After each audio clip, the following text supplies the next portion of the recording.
Hello and welcome to the Weekly Stuff Podcast with Jonathan Lack. And Sean Chapman.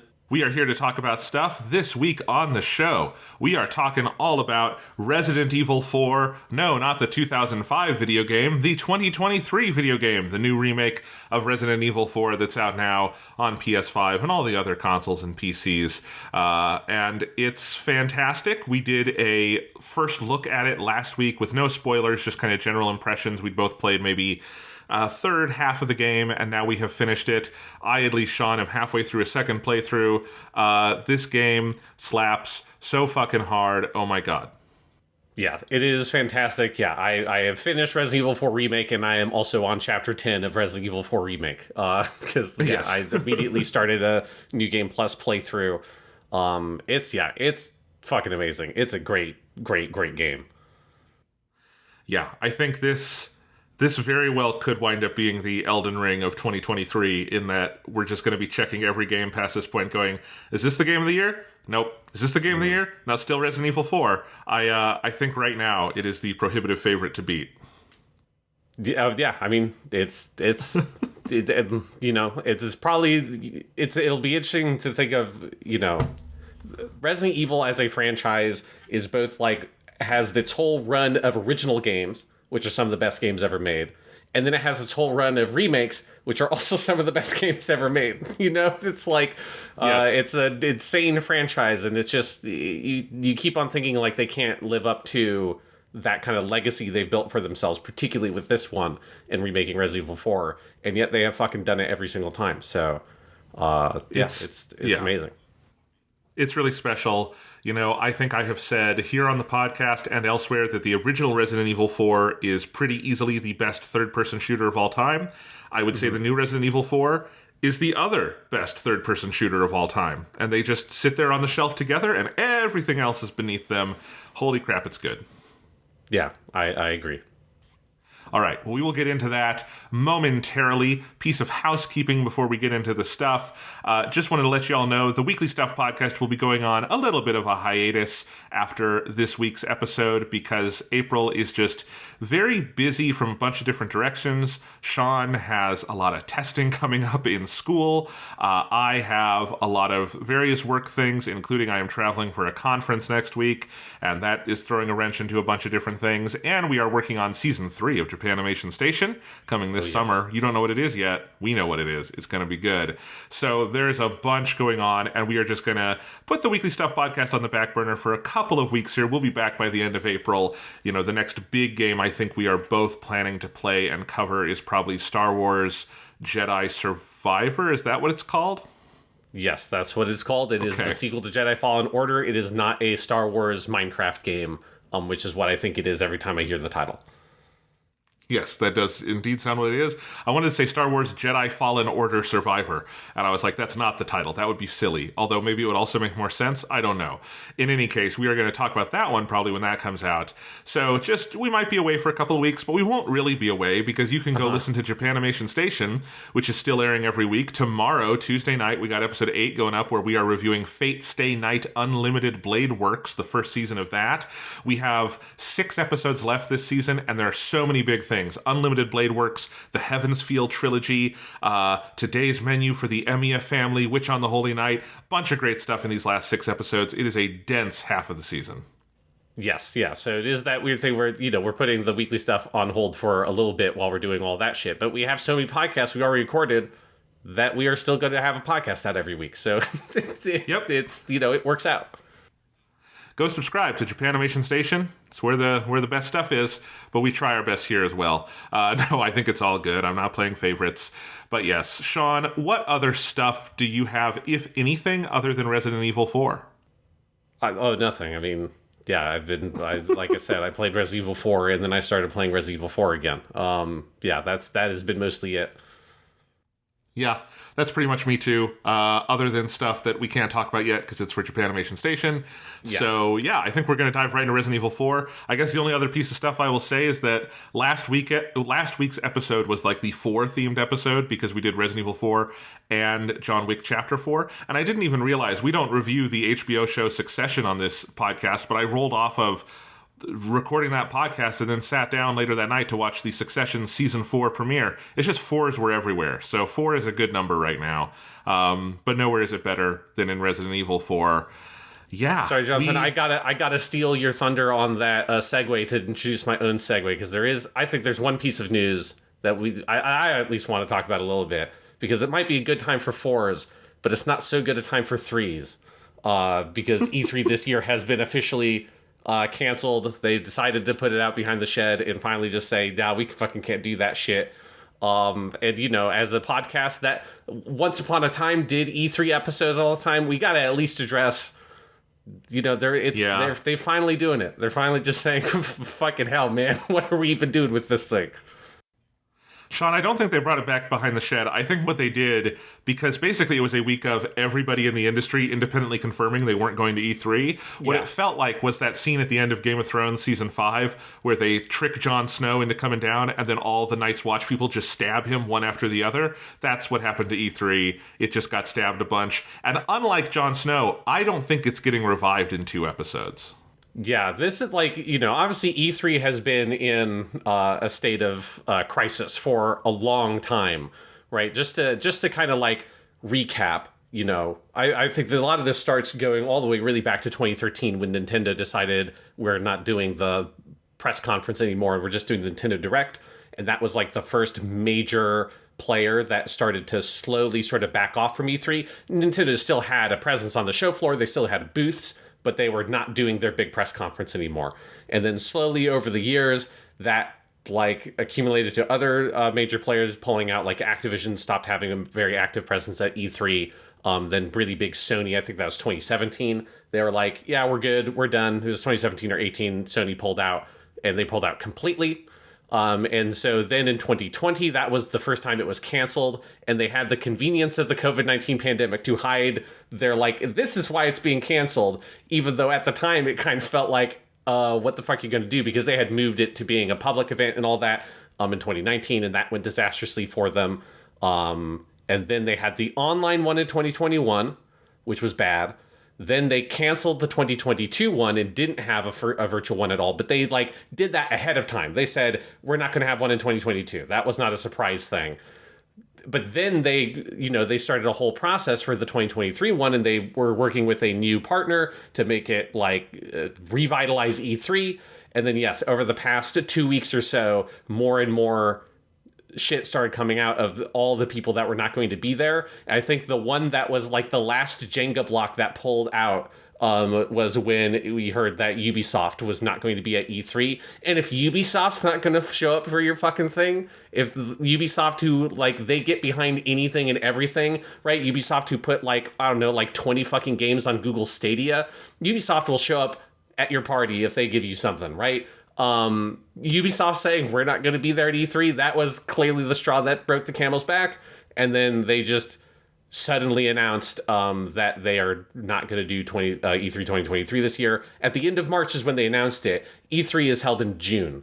So that is I can't imagine you're not getting your money back from renting out that convention center, right? Nobody else is going to be able to use the LA Convention Center. Nobody's going to be able to book that place in fucking 2 months, to put together an event. So I have to imagine it must be truly cataclysmically disastrous for them to decide we're just not going to do the event and announce it suddenly a couple months before it was going to happen. Yeah. I think Ubisoft in this Game of Thrones analogy is the little kid who betrayed Jon Snow. The last one, the one he thought would never betray him, and then it's the kid who does the killing blow to the heart. That is definitely, I think, the proper analogy here. I mean, this has been coming for a long time, as you say, Sean. E3's just general relevance had waned. I mean, Nintendo being the first one to back out, I think kind of proved for a long time how stupid E3 was, because Nintendo would do these Nintendo Directs and almost always get the most hype out of E3, even though they weren't there. There were a couple of years where Sony definitely had a big showing, but then Sony realized, well, there's no reason we can't do the Nintendo Direct thing. Mm-hmm. And everyone started to realize that. And it's just, it's the whole timeline of it is dumb. The legacy of it being this space where developers had to work overtime to make a demo that really hurt the overall game because that was time they weren't spending making the actual game. And, the general just trend of announcing a million things that wouldn't come out for years, if ever.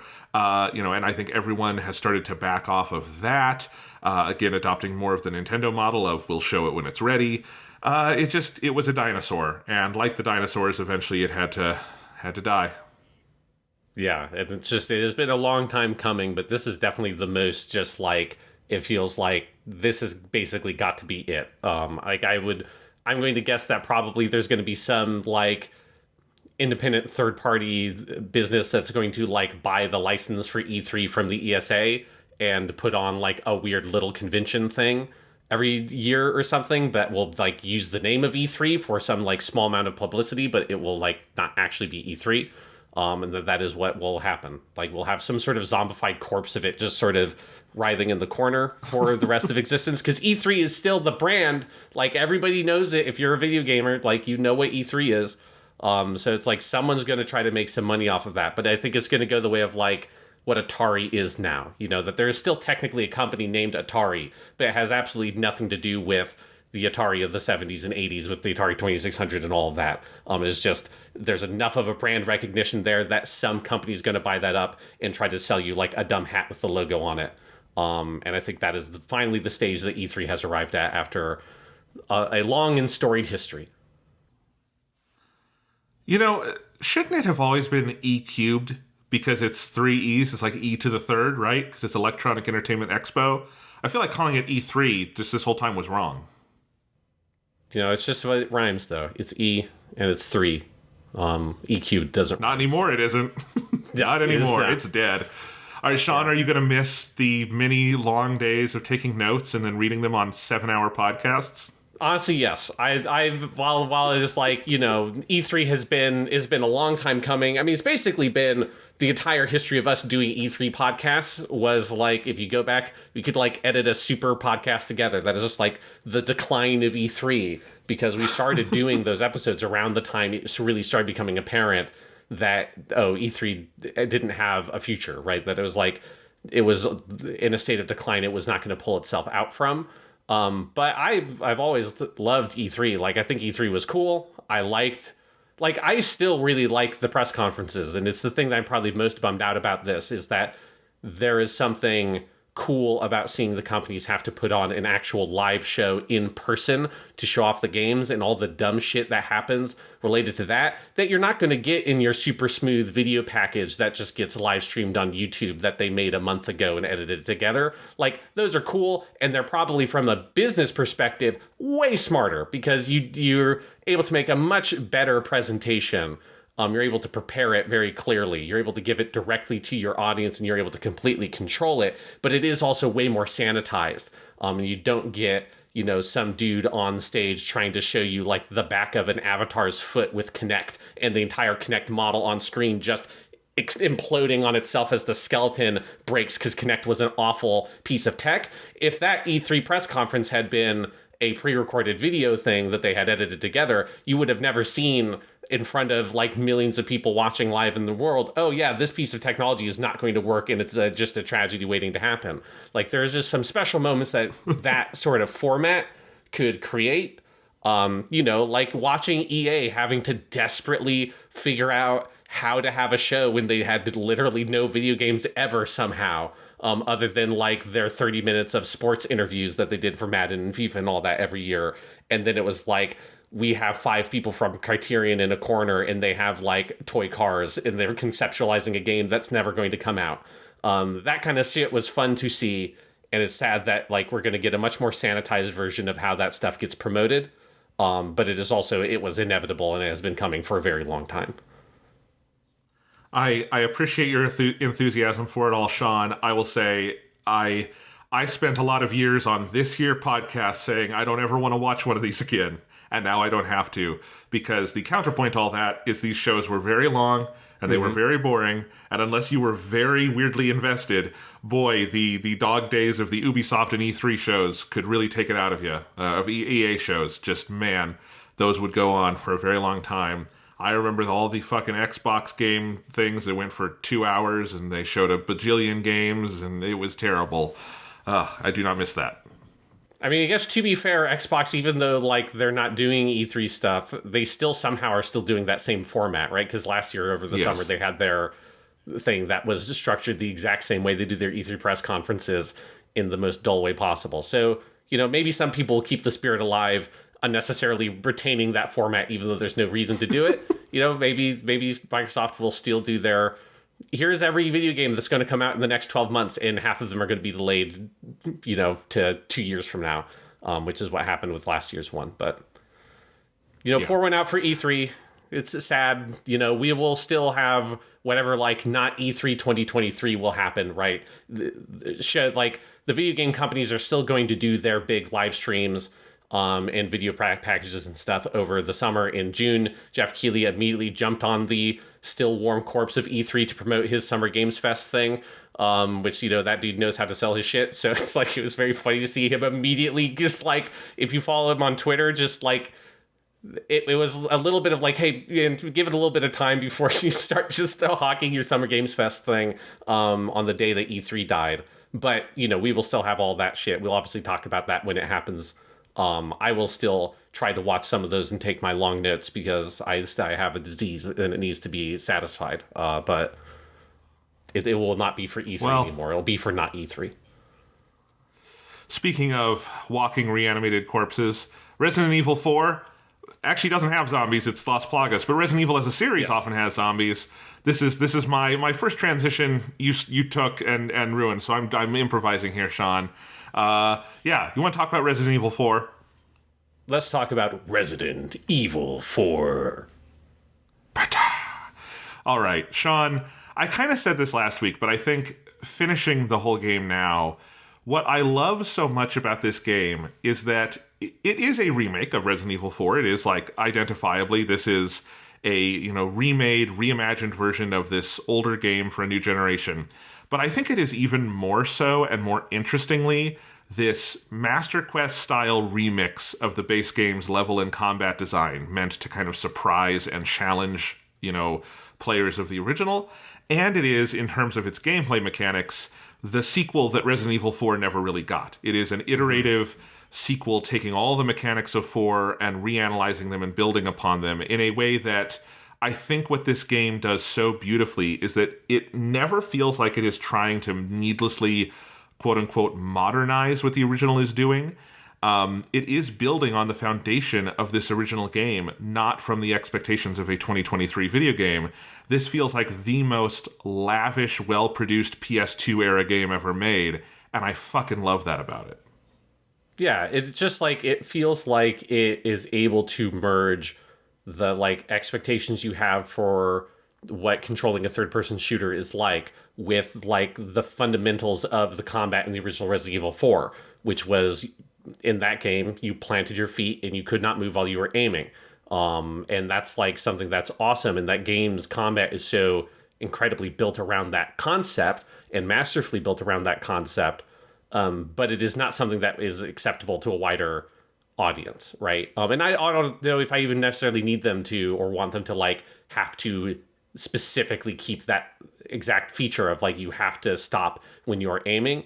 I just think, like, the ways that they have balanced how aiming works in this game, how your movement works in this game, and how all that comes together with the enemy behavior, it retains the fundamental kind of chess-like strategy of the original Resident Evil 4, right? You're still dealing with shooting, like, spinning axes out of the air, and, like, waves of, close-range enemies coming at you that you're having to manage in the crowd control and blending it with melee. It still has this weird sort of pseudo-light gun feel to the way that the game plays, even though it still allows you to, on, like, the basic levels, play it like a third-person shooter, right? Like, a person who's played Gears of War or Uncharted will know how this game controls on a very simple level, even though the combat is, at its core, doing the same kinds of things Resident Evil 4 did. And I think that is something I didn't know they would be able to do before this game came out. Is like, can you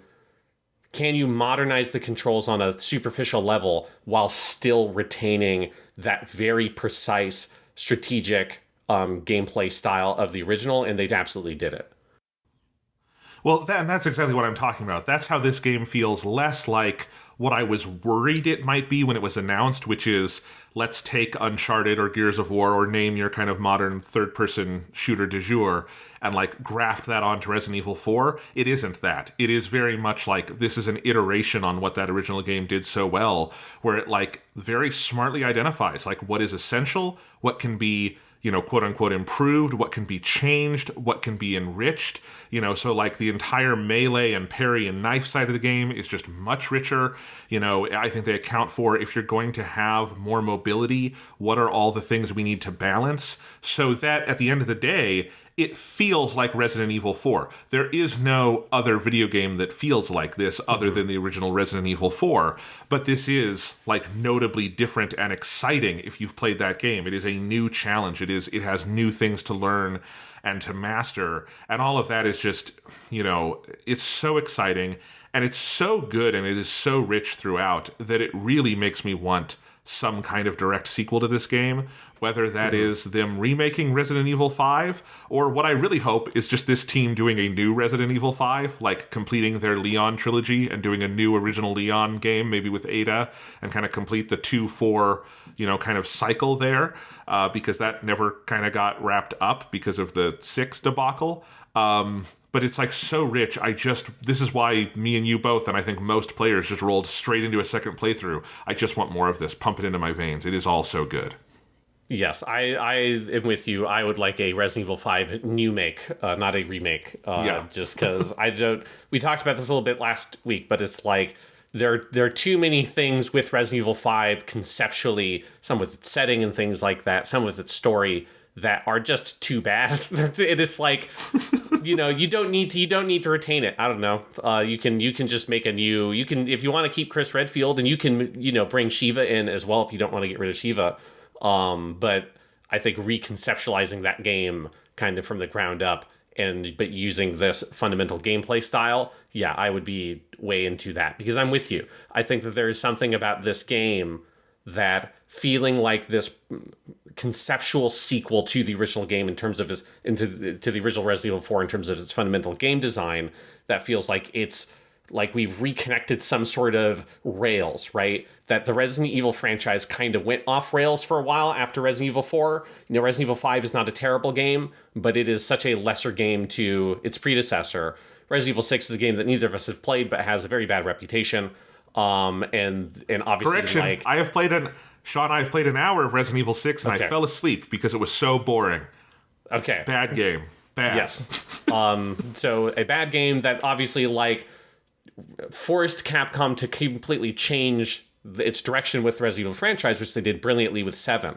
And it feels like 7 was like very radically new for the franchise, while going back to some of the basics with like the mansion structure. Then Resident Evil Village /8, right, is them sort of taking that core of Resident Evil 7 and then marrying it more directly to what was recognizably Resident Evil stuff, and especially like elements from 4. And then now with Resident Evil 4 Remake, it feels like with the remake things they did with 2 and 3 kind of happening at the same time, it's come together. And like Resident Evil has like re-merged at that point that it originally kind of split off and kind of meandered back in 2005. And this is kind of where I want them to go from here, is to just build from this foundation. Like if this is, whether it's a Resident Evil like 5 new make or demake or remake or whatever, or this is the core of what Resident Evil 9 is, feels like this is kind of what Resident Evil should be from, like, at least for the next few games that they make. Yeah, I mean, they have so many cool directions to go in, but like since the revival with 7, they have been on a pretty crazy hot streak, because 7, 8, the remake of 2, the remake of 4, you know, the remake of 3 is a little lesser, but like if the remake of 3 is the worst game in that period, you're on fire. That's a good game. The remake of 3 is totally solid. And so like this has been an incredible creative renaissance, and I do think this, and I think you would probably agree, this Resident Evil 4 is the peak of this renaissance, just as the original 4 was kind of the peak of that era. And it is so cool to see them kind of come back around to this point.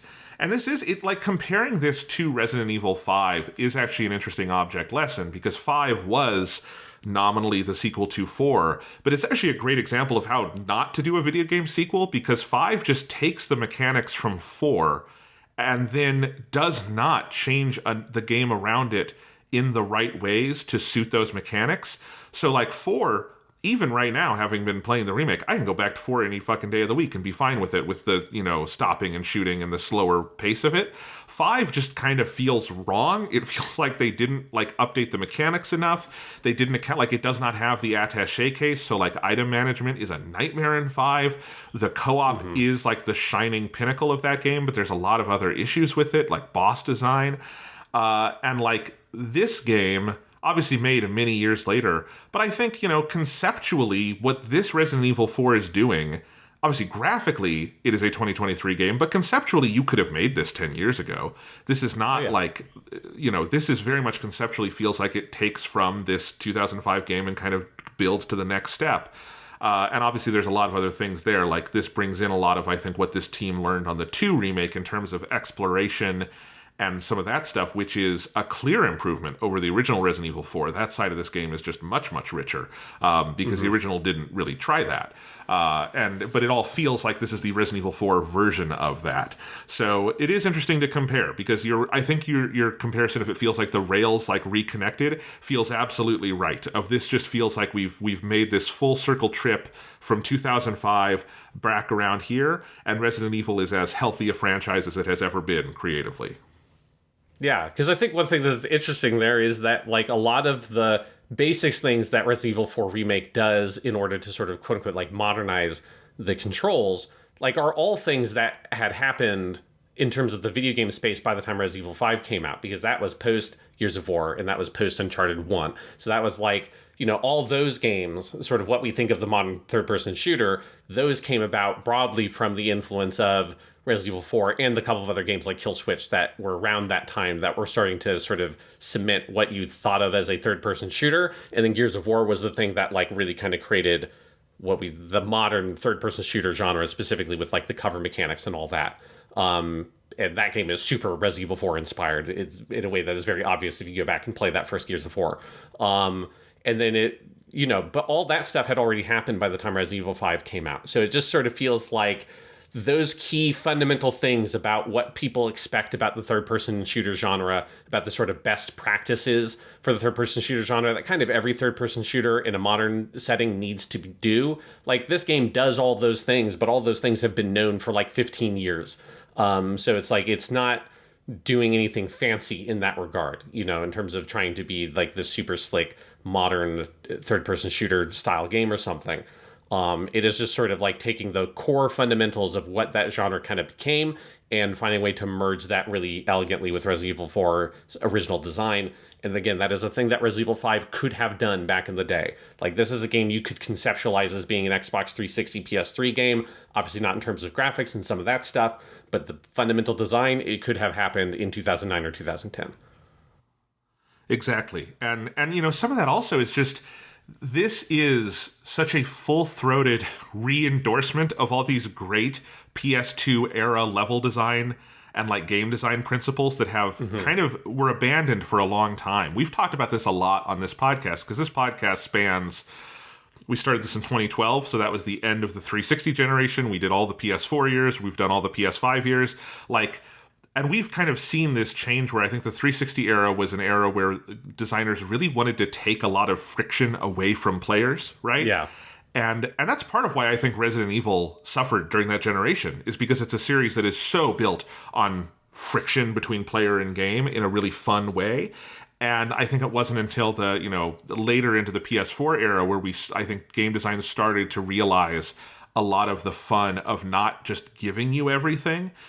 And I think Resident Evil 4 feels like a real, I made the comparison to Elden Ring earlier about kind of the Game of the Year thing, but I would also put it in this feels like there are very popular games now that are doing things that 5 or 10 years ago would have been unthinkable in game design because they were so about catering everything to just giving the player things. And Resident Evil 4 is, this Resident Evil 4 is very much in that vein, the way it does saving and the way it I think doles out challenge, and the way it does, obviously, weapon upgrades and the commerce and all of that side of it. It's a lot of really good PS2 era kind of frictive level design that you don't get a lot of anymore, but I do think is somewhat coming back into style. And it's such a joy to play, to see something that is like this, contemporary and polished and technically achieved, doing all these things. Yeah, I mean, a lot of that is like part of why the inventory and the attaché case and all that is so important, is that this game is so much about managing your resources, which is something that the third person, that like the shooter genre in general, just like moved so far away from over time. Like, it used to be very common. I mean, even like in the original Doom and like old Half-Life and that kind of, those games, is a lot about managing your ammo. It's part of like the classic first-person shooter design was about giving you like 8 different weapons, so you're trying to juggle your ammo between all of them and the different like enemies you're fighting. And then eventually it just sort of, particularly by the time you get to Call of Duty, like when do you ever think about how much ammo you have when you're playing a campaign in Call of Duty? It's like you just, I've got my assault rifle and I've got 500 rounds for it, and all that kind of stuff. And you don't ever think about that resource management. Just really went away. Everything has regenerating health. Everything gives you more ammo than you possibly need. Yeah, health is a big one for me, because we went through that era where every game, everything, first person, third person, whatever, had regenerating health. And in some games it works. I think Call of Duty makes sense to have regenerating health. But like, in general, the problem with regenerating health is it takes away the continuity for the player of encounter to encounter and your sense of kind of achievement or loss. Like, in this Resident Evil 4, some of my favorite moments is when I finish a fight by the skin of my fucking teeth. I have no health, no ammo, and Leon is just stumbling out of that arena, just dead on his feet. And I'm like, well, how do I do the next one? And if it was he stumbles out and then he shakes himself off and all his health regenerates and you just got all your ammo back, it would suck. And I think we went through a long era where you couldn't get away with that, and this game is just reveling in it, because that is what Resident Evil 4 is to its bones. Yeah, because, you are absolutely, like, constantly feeling like you're strapped for ammo. You're constantly having to make hard choices about, like, am I going to use my shotgun here? Or am I going to try to use enough handgun bullets because I have more surplus handgun ammo than anything else? Or am I going to risk it with the knife? It's like, do I have enough health to manage that when I'm going to use my grenades? Because those are a pretty rare resource. One thing that this remake adds that we got in the like 7 and 8 is the crafting stuff, which I think is a smart addition to the franchise, right? It's a very simple mechanic, but it's just, here's a like universal currency, which is your gunpowder, and which is in pretty plentiful supply. And then here's a couple of much more rare resources, these small resource, large resource things, whatever the fuck those things are that you pick up, that are just generically resources, and you can convert those into ammo by spending gunpowder. And so you have to think about, okay, like, it gives you a lot more agency over your choices in terms of resource management, because you're making active choices about, I think I'm going to need rifle ammo, so I'm going to use this on rifle, or I need more shotgun, or am I going to like risk just not making ammo for a while and hold up and save up to get some more magnum ammo for that boss fight I know is going to be around the corner. Like, that is such a smart thing. I think that, again, they added in the new Resident Evils, but I think this is the best way it's been implemented so far. Because just it slots so smoothly into the overall like pacing and level design and philosophy of Resident Evil 4 really clearly. And it's a very simple mechanic. You don't have to think about it too much, but especially with how it interacts with your limited like inventory space, which can become another consideration if you're becoming, at the end of a sequence before you get to upgrade your inventory and you're kind of strapped for stuff. And you're like, do I want to spend this just to open up a little extra inventory space so I can hold this extra healing item? Like, all those things are things that you really actively have to think about. As you say, Jonathan, this is like very frictive game design. It is like telling you, the player, you cannot have all of these things. You cannot have all the ammo you need. You cannot have all of the resources to craft ammo because you're constantly low on it. You're never like have a surplus of it. And if you ever do have a surplus of it, well, you got to do something with it because you can't carry all of it with you at the same time. And sometimes, when you add like another gun to your arsenal or whatever, you can be basically out of inventory space and not even have that much shit yet because you're just waiting to get that upgrade. And so all of those things are things that the original Resident Evil 4 did. I think that the additional kind of elements they've added here really like marry well with those original concepts. But it is something that makes the whole campaign experience incredibly rich because you're constantly thinking about how you manage all of these different things, and it adds that really beautiful metagame layer, which is, I think, like the core to Resident Evil, right? That is in many ways like basically just what the game mechanic for Resident Evil 1 was how do I manage all like the shit? Like, how do I hold all the stuff I need and navigate the map and get past enemies and stuff because I only have 6 inventory slots because that game is fucking brutal. And that's just what the game used to be. And now they've added all these like rich combat mechanics on top of it. But those are the things that just makes it really timeless and also just makes it such a kind of a breath of fresh air amongst other similar kinds of games that like to just give you the 500 assault rifle gun, like bullets and say, go have a good time. And don't worry if you get shot a couple times, we'll shake you off afterwards and let you on to your next encounter. Exactly. And this is so key because I was thinking about this morning as I was playing some of the castle section again. And I was thinking about how smart some of these systems are because, I think the worry when a game like, okay, we're remaking Resident Evil 4, I think a worry for me is that you would take out a lot of those kind of more friction-based elements because of, just the difference between old and modern game design. And instead, they doubled down on it. Like, they added so many more. Like, Resident Evil 4, at its core, is a game about choice. It is a game about choices the player is making with their ammo and with their health and with just their general movement in the world, all of that, right? And it is a game where you feel like you are constantly expressing yourself through the different things you are prioritizing, all the things you were just talking about, Sean. And they've added more of those elements into the game. They've added the ammo crafting, and they've added the knife system, which means you have these multiple things of durability, and you have to make those choices. And there's the stealth things that only work as so long as you have knives that are working, and then other than that, things are going to change. And you have the bolts that you have to go get. And so there's all these sorts of things they've added into that like layer of choice mechanics. And, I just think that's so key. Video choice in video games in the 360 era really got reduced to kind of narrative things of like, are you going to choose the red path or the blue path? They don't actually meaningfully differ, but which one will you choose? And that's kind of the like Mass Effect Telltale thing, right? But the actual game design became much more, here's a ball pit, go play with it, everything is here for you. And I think this is a much more meaningful version of like player choice and player expression.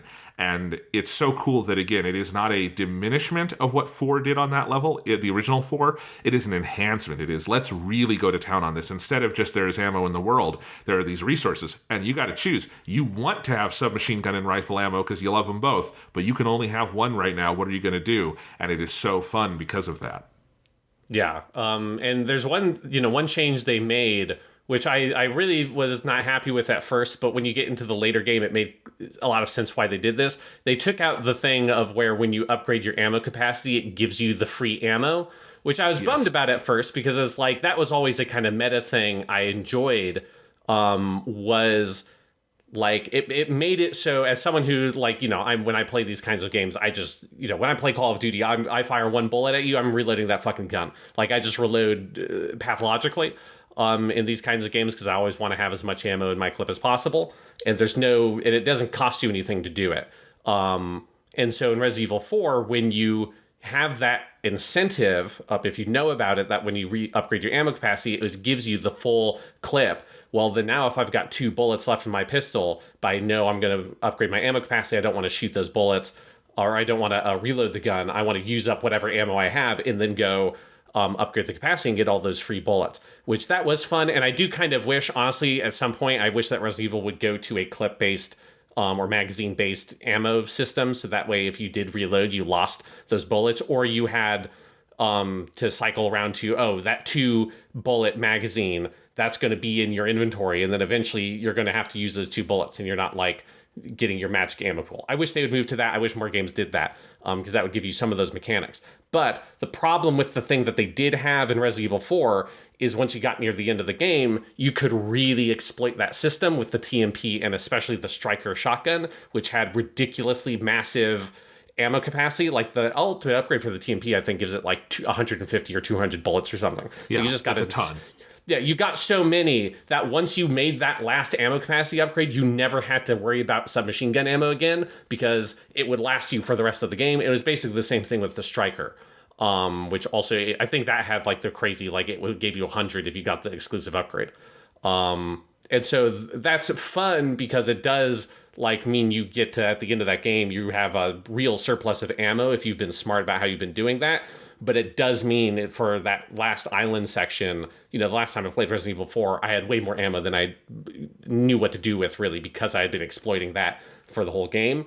Whereas here, you get that a little bit for when you buy a new weapon or you find a new weapon. Hey, that's some free ammo. And you want to use up that ammo before you put it in your, sell it or put it in storage or whatever you want to do with it. So you do get that a little bit, which is nice. Or when you buy the semi-automatic sniper rifle, you want to use up that one shot you have in your bolt action or something before you go swap it out. So you get to play with it a little bit, but I was strapped for ammo in the remake on my first playthrough the whole fucking game because I didn't have that exploit. Yes. And it changes the calculus for some of the weapons. Like the striker becomes a much less obvious choice. Like it's not a directly just, it's a better idea to get the striker like in the original game. Unless you're aiming for getting those exclusive upgrades for damage reasons, there's no reason to use anything other than the striker when you get it because you have so much fucking ammo for that thing. Whereas I eventually went back to and started using the riot gun instead because I preferred having a little bit more range on the shotgun and a little bit more control on the spread rather than the striker in this game, which is much more about crowd control and hitting multiple enemies because the spread is huge, but it's more diffuse so it does less damage on any one target. And I think that's a really cool thing that at first it was a change that I thought they made because it's lessened a little bit of the complexity in the metagame. And then when I got deeper in, I realized, no, this is an incredibly smart balance change that has maintained the level of difficulty they want to have control over for the entire experience, especially if you're playing on hardcore, which is quite difficult, which I know both of us did. It does mean that you are scrambling for ammo the entire game. You're at no point just swimming in submachine gun rounds and shotgun shells because you exploited that mechanic. That is not a thing you can do anymore. Yeah, it's very well controlled, and even the way this game works, it is. This is another thing that makes Resident Evil 4 different from most shooters is just the number of guns you have on you at any given time that you're cycling between, right? You have a ton. This is not Halo or Call of Duty or Gears of War where you have 2 on you and you switch between them, right? This is you have 8 or something. It's crazy, right? And so even if you do feel like you have a decent amount of ammo, the fights are big. There's a lot of enemies. You will quickly realize that it's there's no such thing as infinite ammo here. I very frequently finished fights with no ammo left, and it was hilarious. One of my favorite encounters in this is their version of, this is on the island, when they kind of combine a couple of different things in this section. It was pretty cool, but it's basically the part where you do the elevator run up the clock tower in this version. And I ended that, Sean. I stumbled out of, because you get up and you literally, there's a door in the clock face that you walk out of, and then you're up on the top of the tower. I stumbled out of that door. I had literally no health left. It was that point where there's that tiny, tiny little sliver of red at the end. I had 0 bullets in every single gun I had on me, and I had enough gunpowder. All I could make was a little bit of submachine gun ammo on my TMP. And there are the 3 Ganados over there who shoot you with fire arrows. And so me, and it's also that part is where you have the bridge that you have to walk across that will break if you run. I was fucked because on that little bridge, I would get shot because I couldn't fucking dodge the arrows. I could parry I actually did not know at that point that you could parry the fucking projectiles. I hadn't realized that. I just hadn't thought of it. My brother told me that, and now I'm doing that, and it's fun. But anyway, so I didn't know that. So I had to I stood way far back and had to get good enough with the TMP to snipe the 3 people trying to hit me with arrows, which is a crazy thing to do. But I figured it out. I did it. And then I stumbled across that bridge and basically got to the merchant. And in my mind, Leon collapsed and the merchant propped him up against the wall. And Leon woke up 3 hours later, hazy from blood loss, because that's what that felt like. And those moments, it's such a fun challenge, and it is so crazy, and you're laughing as you're playing because it's such a ridiculous mess you've gotten yourself into. I adore it. Yeah, I think a big moment like that for me early on was this is a very iconic scene from the original game where you're with Luis in the building and you board it up in Have so to finish. good. Yeah, it's such a good version of that sequence. And I remember going into it, I was like, oh, I have so much shit. I've got like 3 first aid sprays, and I'm just like swimming in ammo. It's like, listen, I've got like, my shotgun's full, and I've got like a whole like, complete set of shotgun ammo there, ready to go. And then I got into that fight, and I came out of it, and I was like, I had like 1 clip in my pistol left, and I had used up all of my health resources. I was just like, Jesus fucking Christ. And it's just, because obviously they knew. There was that thing where it's like, you felt like, the Lord giveth and he taketh away. That they had designed the game such to make it so that you could get a surplus of supplies. They were like, tweaking the numbers enough so that you could just get enough extra stuff to feel really good about yourself before they threw what is like a really fucking hard encounter. Like, I think it is quite a bit more difficult than the original game.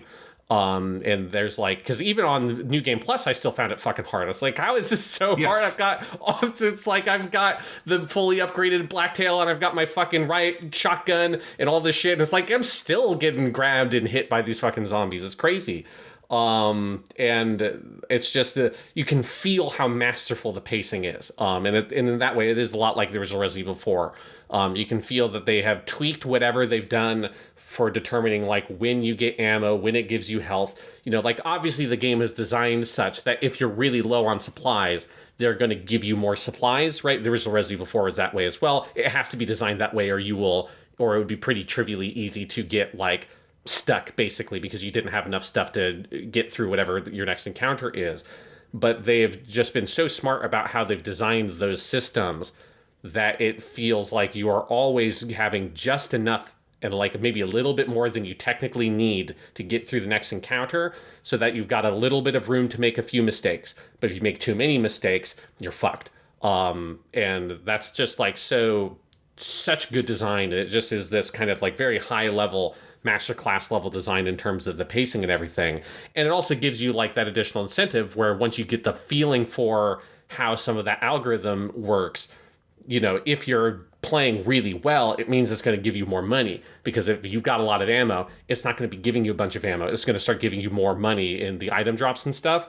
And all of those things, like those little fiddly details, this is stuff the original game did perfectly as well, but it's that kind of thing where they had to completely remake that system, right? Like the way the ammo and all those kinds of things work is different. The weapons are balanced differently. The enemies are balanced differently. So that's not a thing you can just like copy and paste from the original game or something.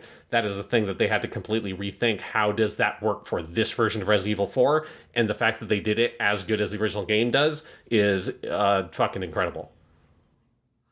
It's incredible. And they did it while making a longer version of Resident Evil 4. Mm-hmm. That was a surprise. This game, I don't know about you, it took me 21 hours to beat my first playthrough. Yes. Mm-hmm. And I think the original would be like 15 to 17 hours. So it is a not insubstantially longer game.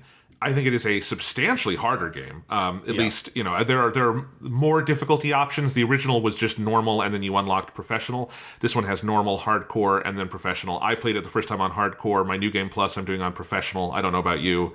I've decided I just wanted to do another hardcore run and get through it as fast as I can, just to upgrade all my weapons, because I was just like, I just want to enjoy killing enemies by shooting them twice in the head with the Blacktail. Like, I just want to have that experience before I get into professional. Yeah, but I've been having fun with it. I've been having fun, like, just upping the challenge a little bit. That also takes away your autosaves, makes it very PS2 era in that way. I'm having to stretch saving muscles I have not used since I was fucking in middle school or something, because games don't do that anymore. But in any case, so you have more difficulty options, and there are certainly much harder difficulty options than anything you could get out of the original. Some of it feels more like the Mercenaries mode from the original in some places, like in terms of the challenge they're throwing at you. But yeah, they're doing all of those balance things while really kind of building out from Resident Evil 4, never like condensing or there's stuff that is not in this version, but there's also stuff in this version that wasn't in the original. So It's just incredibly impressive. It feels like this team studied that original game in a ludicrous amount of depth and just like picked it apart with such surgical precision to rebuild it into this form. I mean, man, this has to be, this is an easy one, Sean. This has to be the best video game remake since the Resident Evil remake from 2002, right? Like, it's just such a crazy, this series is really good at doing remakes, it turns out. Yes, I mean, it's the Resident Evil 1 remake and Resident Evil 2 remake are just, like, incredible. The like, they're all three of them are that's like your Mount Rushmore, basically. It's just the three Resident Evil remakes is enough to make your, like, your shining beacon on the hill of what, like, the ideal remake is for a game.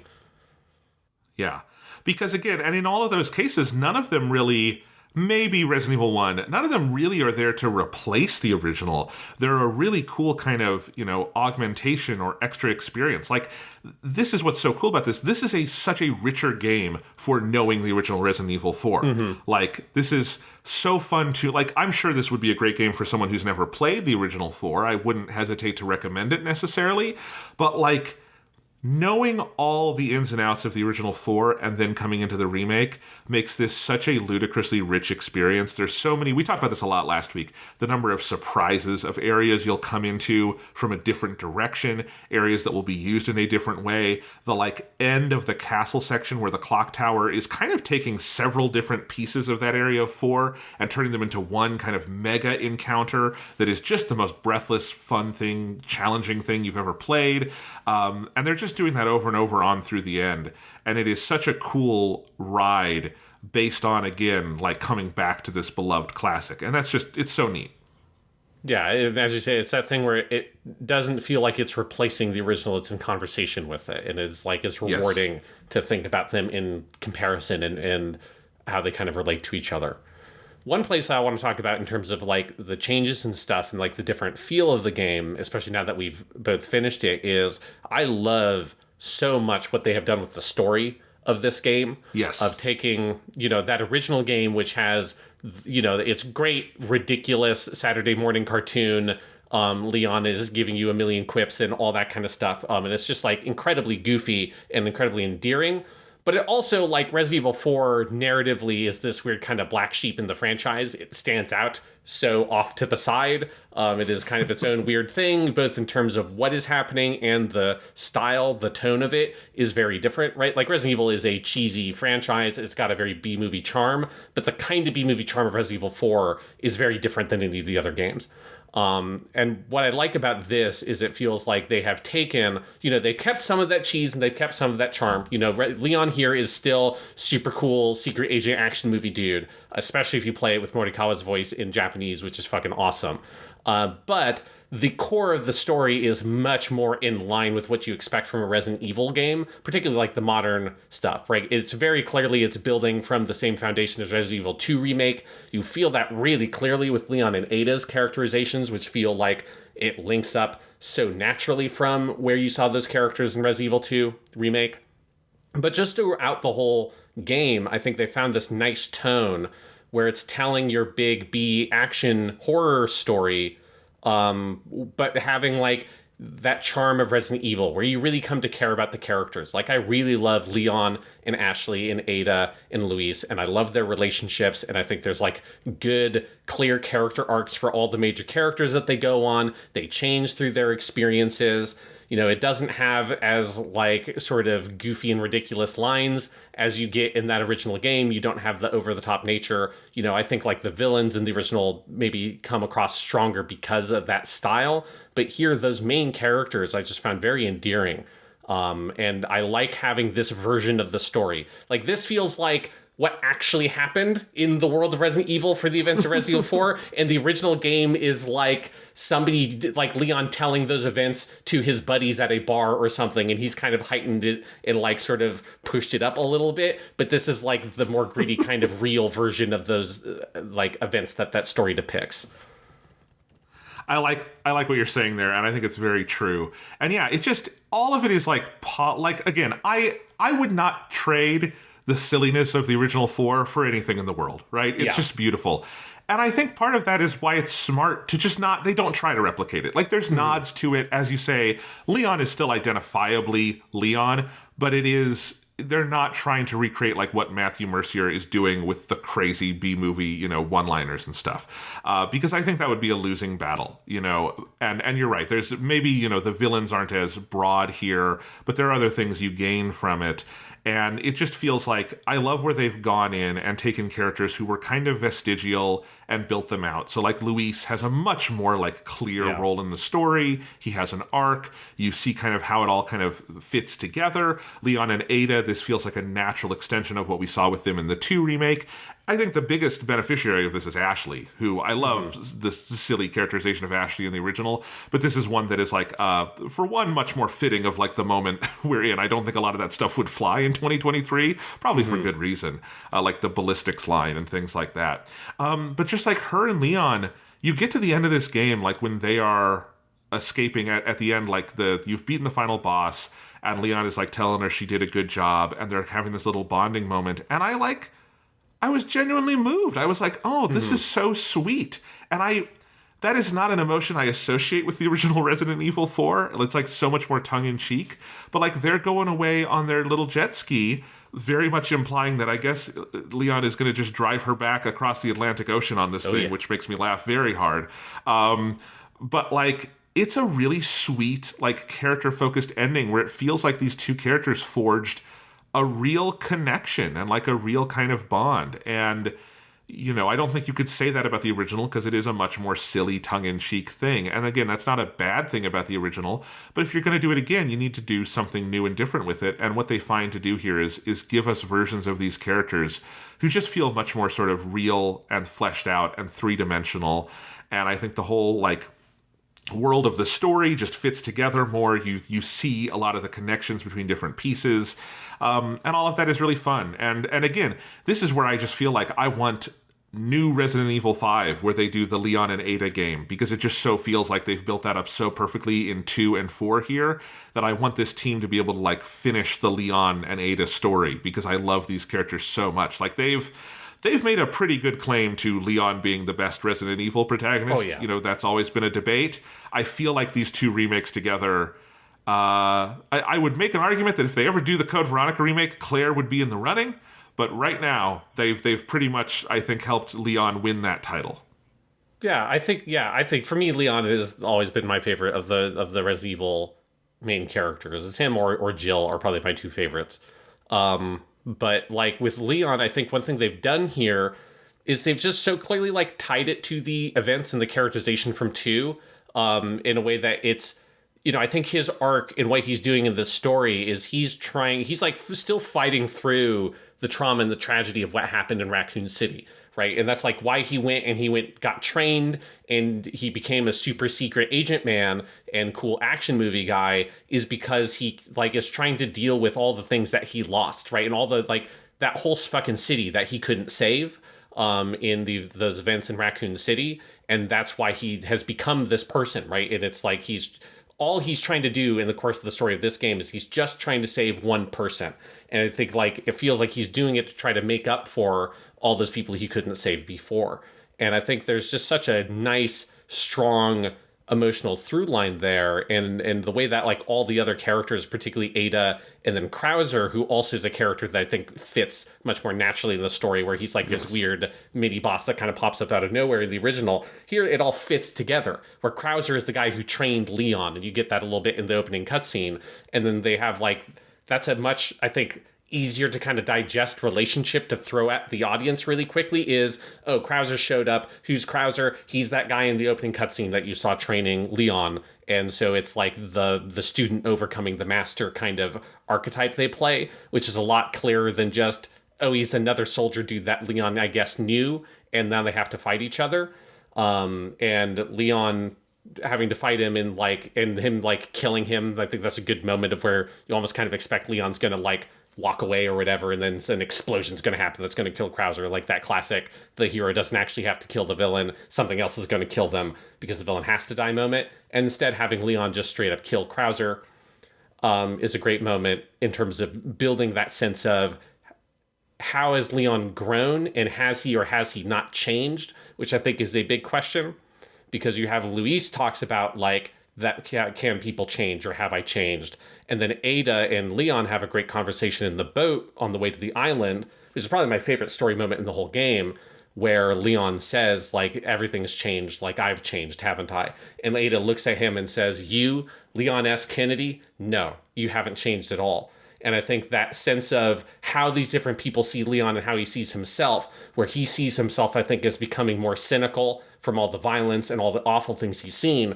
But for Ada, she looks at Leon and he's still the rookie cop, Leon S. Kennedy, the guy who ran into Raccoon City on like the day the outbreak happened and the day he got hired to be a part of the police station. And instead of running away as soon as the shit went down, rookie cop on his first day went in and tried to save every single person he could. And he's still that guy underneath all the other shit that's happened. Like, I think there's just such a strong character there that they've really found that heart of, that is pulled directly from all the like basic events or all the things that happen in Resident Evil 4, but I don't think you get any of that characterization in Resident Evil 4. They've kind of sort of found a way to marry the plot of that original game with something that feels like a very natural extension of the person that we met in Resident Evil 2, whether it's the original or particularly in the remake. And that's just a great piece of character writing.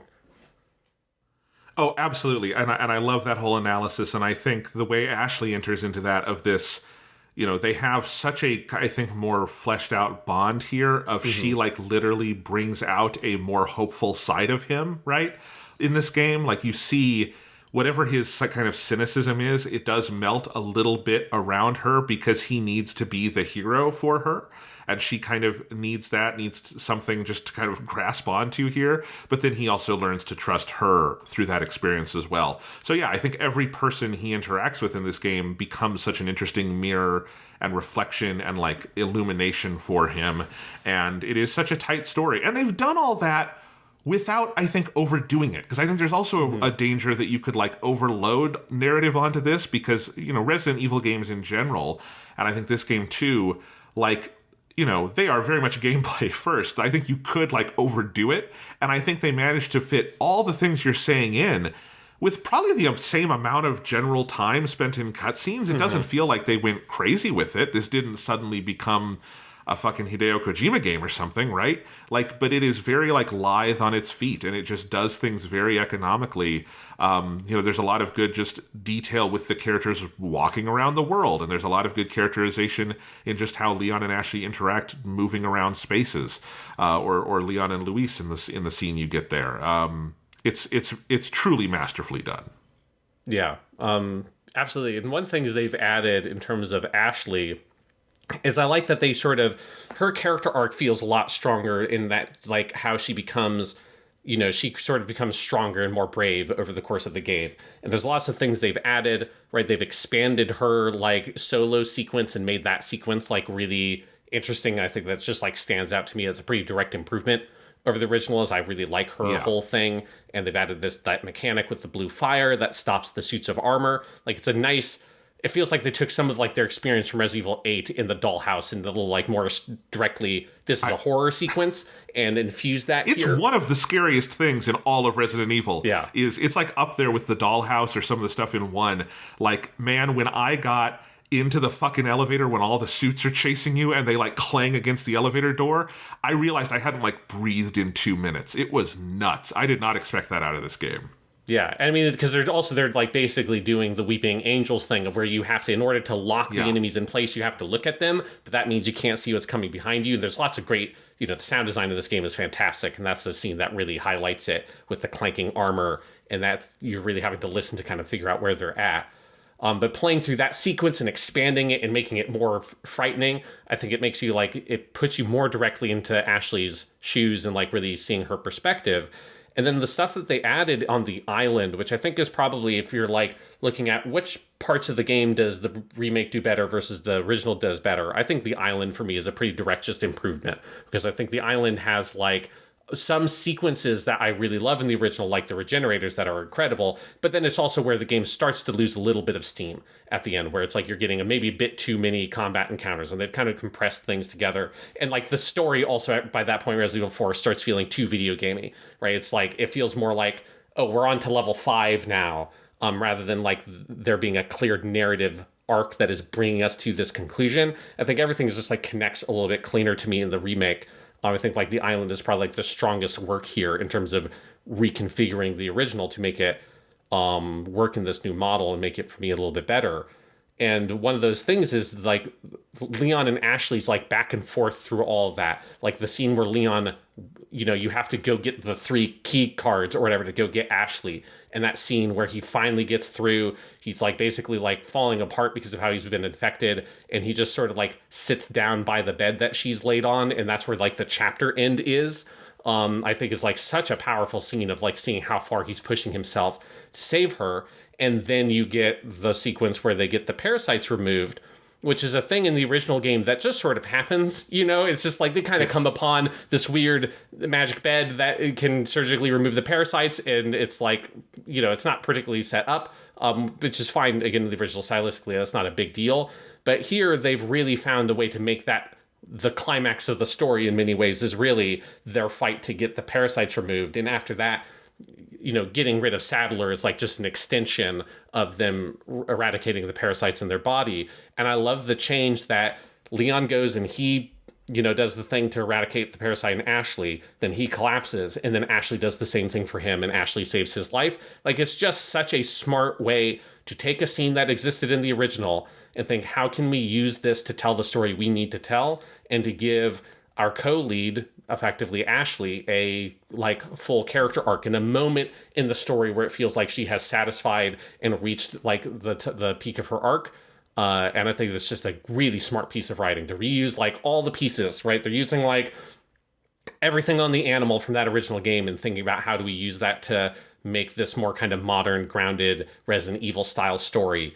And it's a real highlight for me in the game, what they do with the story and the island with that.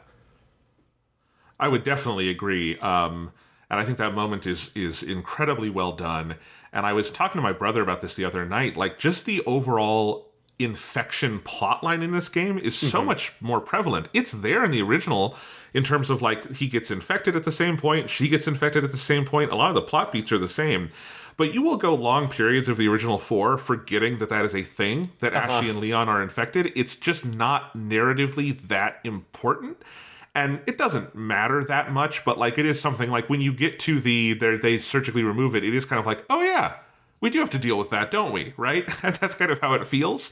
And in this game, they keep it front of mind. They literally make it like the goal on the top of the mountain is you getting to that bed. Like Luis tells you about it. He gives you the key when he dies, all of that stuff. And so that all is, I think, very affecting. And then when you get there, it is this real culmination. And there's a bunch of really great horror scenes throughout the game playing on that. Like there is that new enemy type of the like red-robed guys who like will fuck up your head if you don't kill them and make it hard to fight all the other Plagas. That's amazing. There's a couple of those scenes where like they are being controlled that I just think like heightens the tension so much.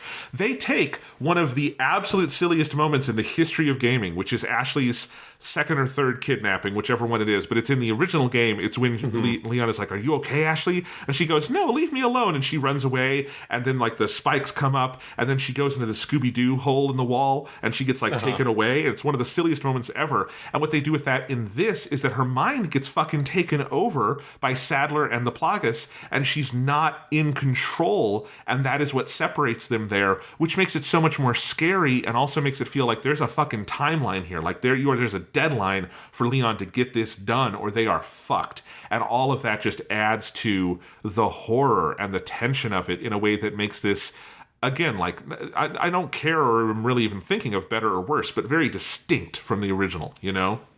Yeah, and it's one of those things that gives Ashley just like inherently more characterization because the thing that she is fighting is internal, right? Is like this thing that she can't control about herself. So yeah, like at that sequence, how they like hook that into where the hedge maze thing happens in the original game, where you come in and she's crying and Leon has to go comfort her and talk to her about like, this is something that's like, we can do this, like we can fix this. And that's where she realizes that Leon also is infected, that like they're in this together and she's not alone. It's like that's another really good scene that builds the relationship between the characters. And as I say, it's using this sort of the body infection and losing control of yourself horror plot line that feels very Resident Evil-y, and really kind of finding that kernel from the original game and heightening it for this more traditional Resident Evil style story that they're trying to tell. Yeah, that part is awesome.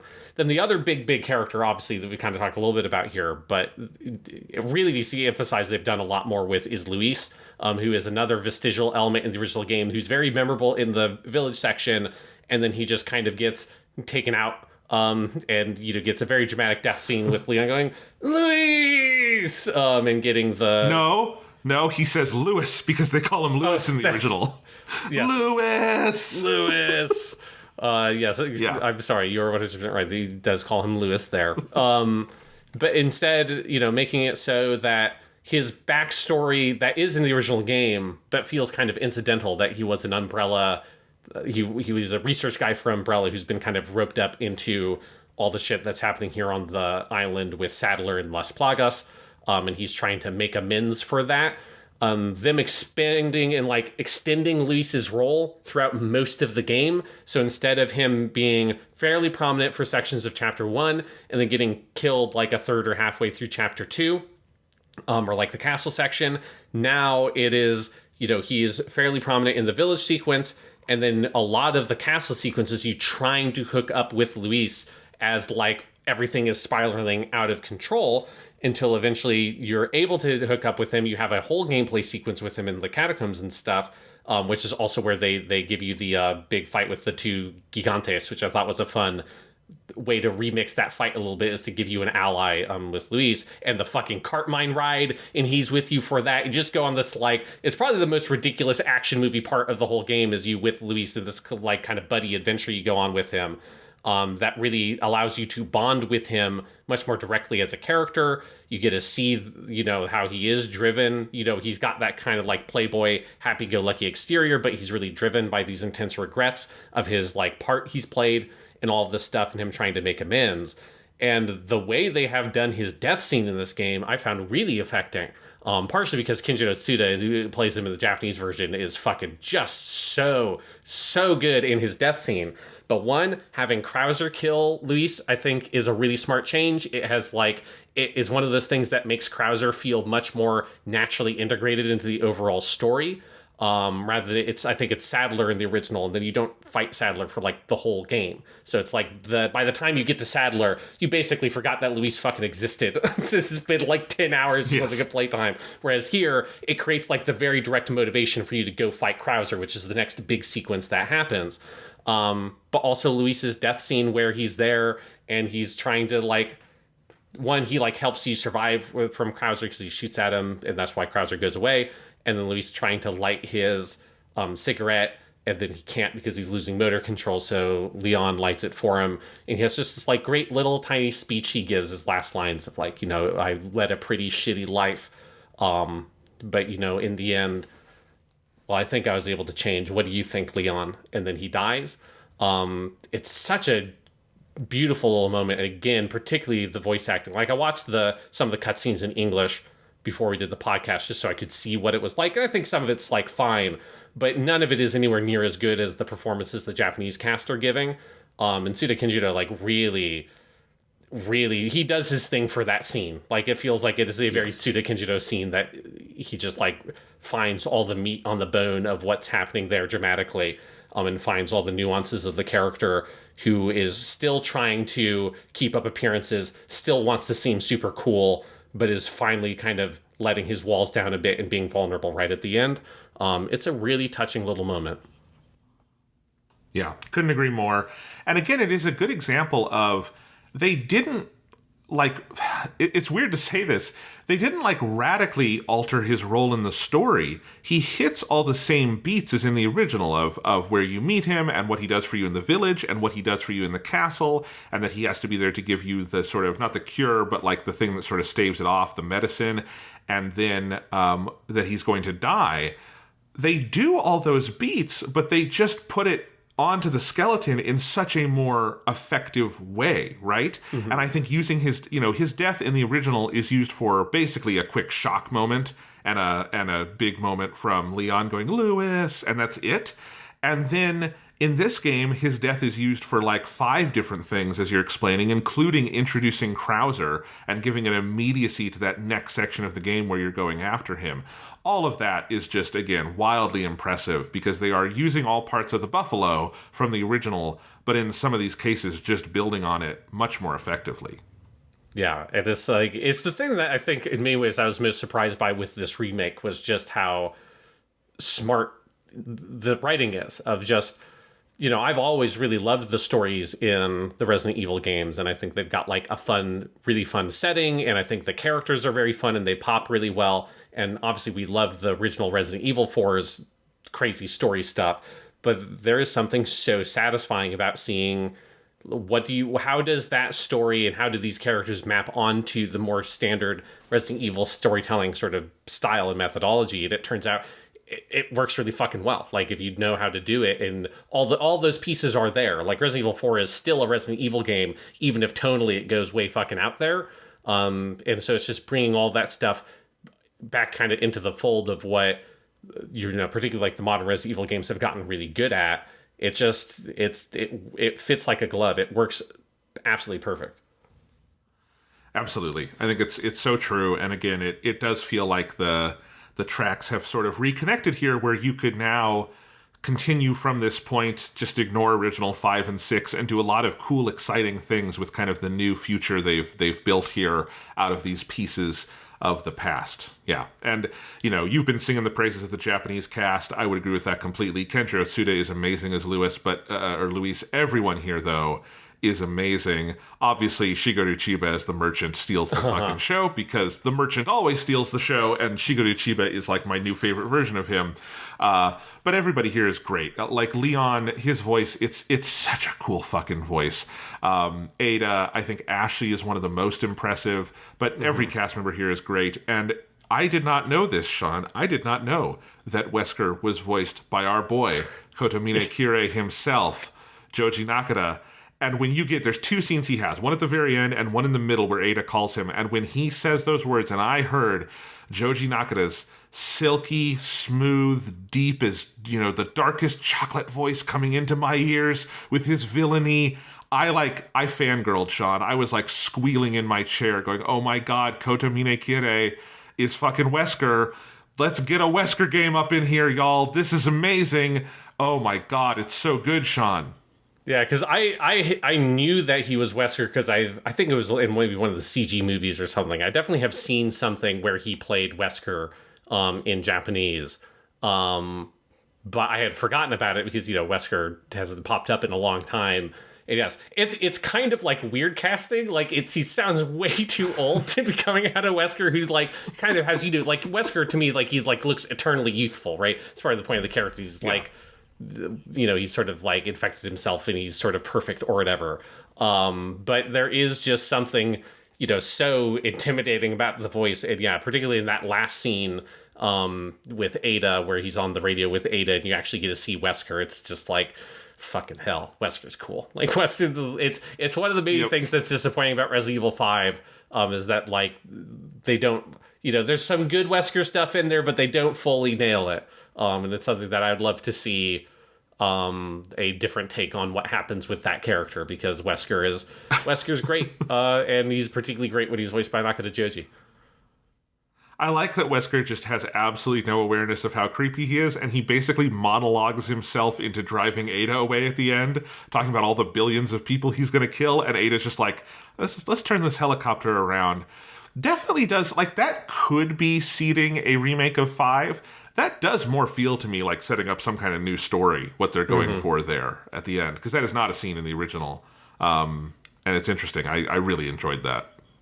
Yeah, and overall, I think they do a good job with Ada of finding that sort of sweet spot between she's, you know, because she's kind of like playing all sides or whatever, right? She's, you know, the femme fatale who's working for the bad guys, but, like, does she really believe in that cause? Not really. And that kind of, like, kind of awkward space, that awkward relationship she has with Leon, I really like. There's just so much, like, unspoken between those characters. They do have the, at least in the English script, they do have the title drop for Separate Ways that happens in that last big cutscene where I love Ada's it. like, hey, you can come with me.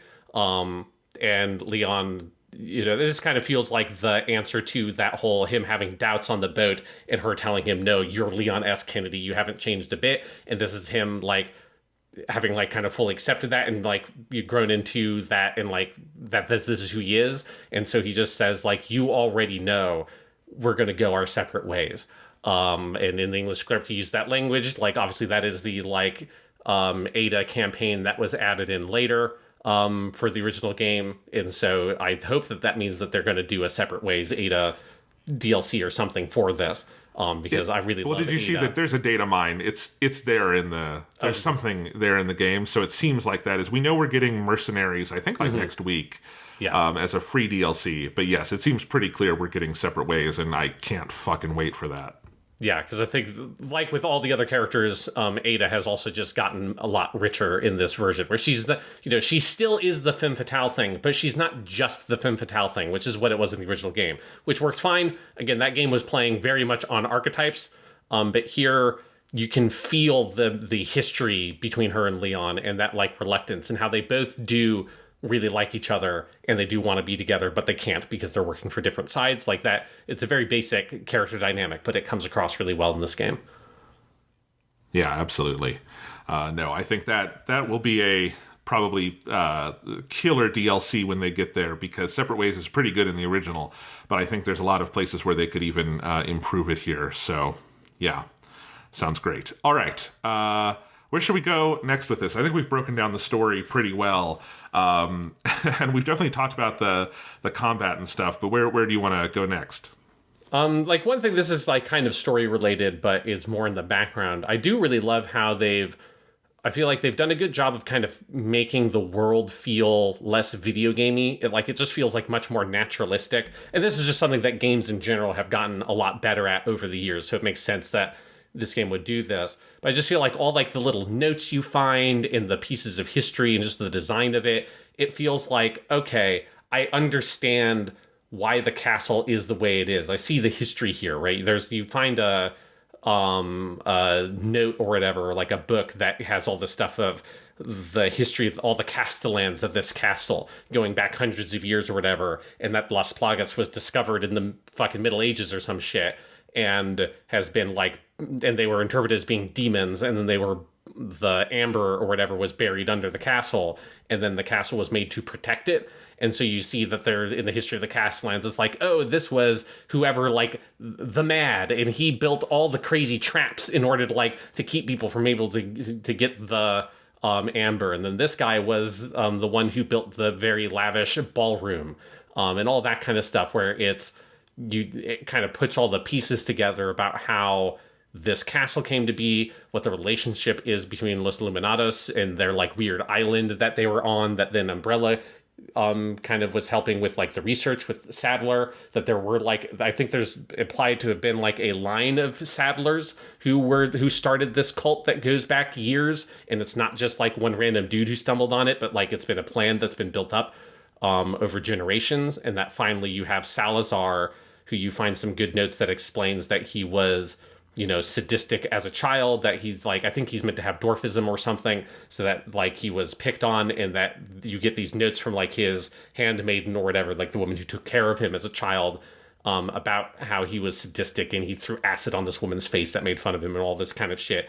And eventually that sadism and that like kind of inferiority complex got taken advantage of by the cult, that then allowed everything to transpire that happens over the course of the game, where you see the whole crazy organization they have built. And there's something very satisfying about feeling the logic of everything, that it's less of, oh, I'm in the lava room, or now I'm in this place because this would make a cool video game level. It's this both is a cool video game level, but there's a reason why it exists, and there's a continuity with the rest of the design of the world and the setting of the game.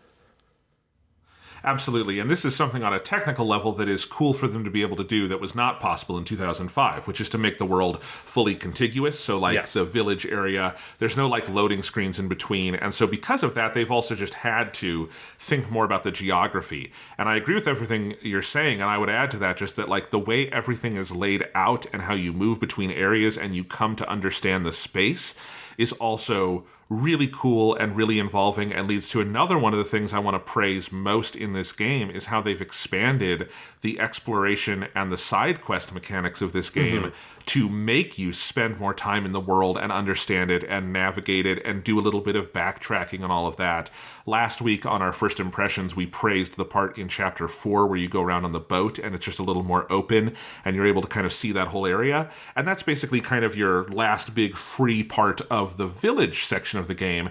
And you do just come to like that village. Like, even calling it the village area in the original game feels a little weird for me because a lot of it is not recognizably a village or like a big contiguous area of land.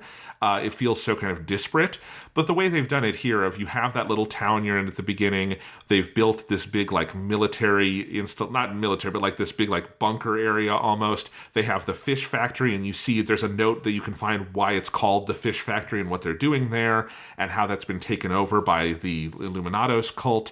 And just, again, all of that stuff and really getting to know the geography of it, and having then also the quests through the merchant, that none of them are very hard. None of them are all that like crazy. This is not suddenly a like side quest game with a giant journal of checklist items, but it's enough that it's just this thing to it's a little bit of a pressure valve escape when you've done a lot of combat, because the combat in this game is so intense you need breaks between it at some points. And then also it gives you this excuse to like go look for the blue medallions. They're not that hard to find, but you'll get to know the area a little better, and it's fun to do that. Or, hey, backtrack to this area and there's going to be a harder boss there, and some of those are crazy. I completely missed, Sean, on my first playthrough, the one where there's the evil dog. If you go back to the mayor's mansion, that one is one of I did that on professional difficulty. That is one of the hardest sections of the fucking game. It kicked my ass and I loved it.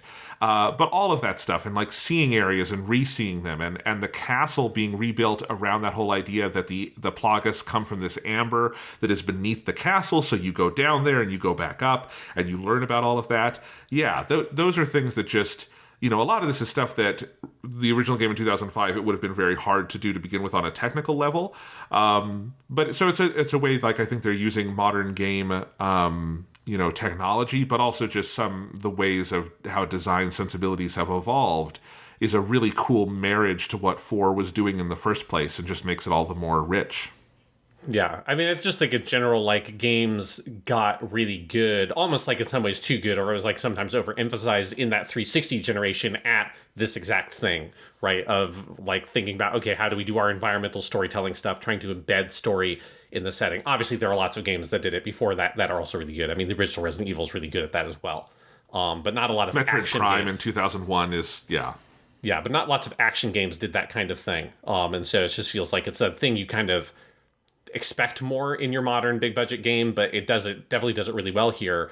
And it's smart with how they design some of those side missions, because a lot of them do also, they're designed to take you back to different areas that you can now access that you couldn't originally, that are optional, like that the dog one you just pointed out, that is intentionally centered around the village, like the chief's manor or whatever, because at that point you now have Ashley. There's a secret attic in there that you can only access with Ashley, so it like takes you back there, and if you bought the map, you can look on the map and see, oh right, there's that treasure, there's like something here I haven't seen.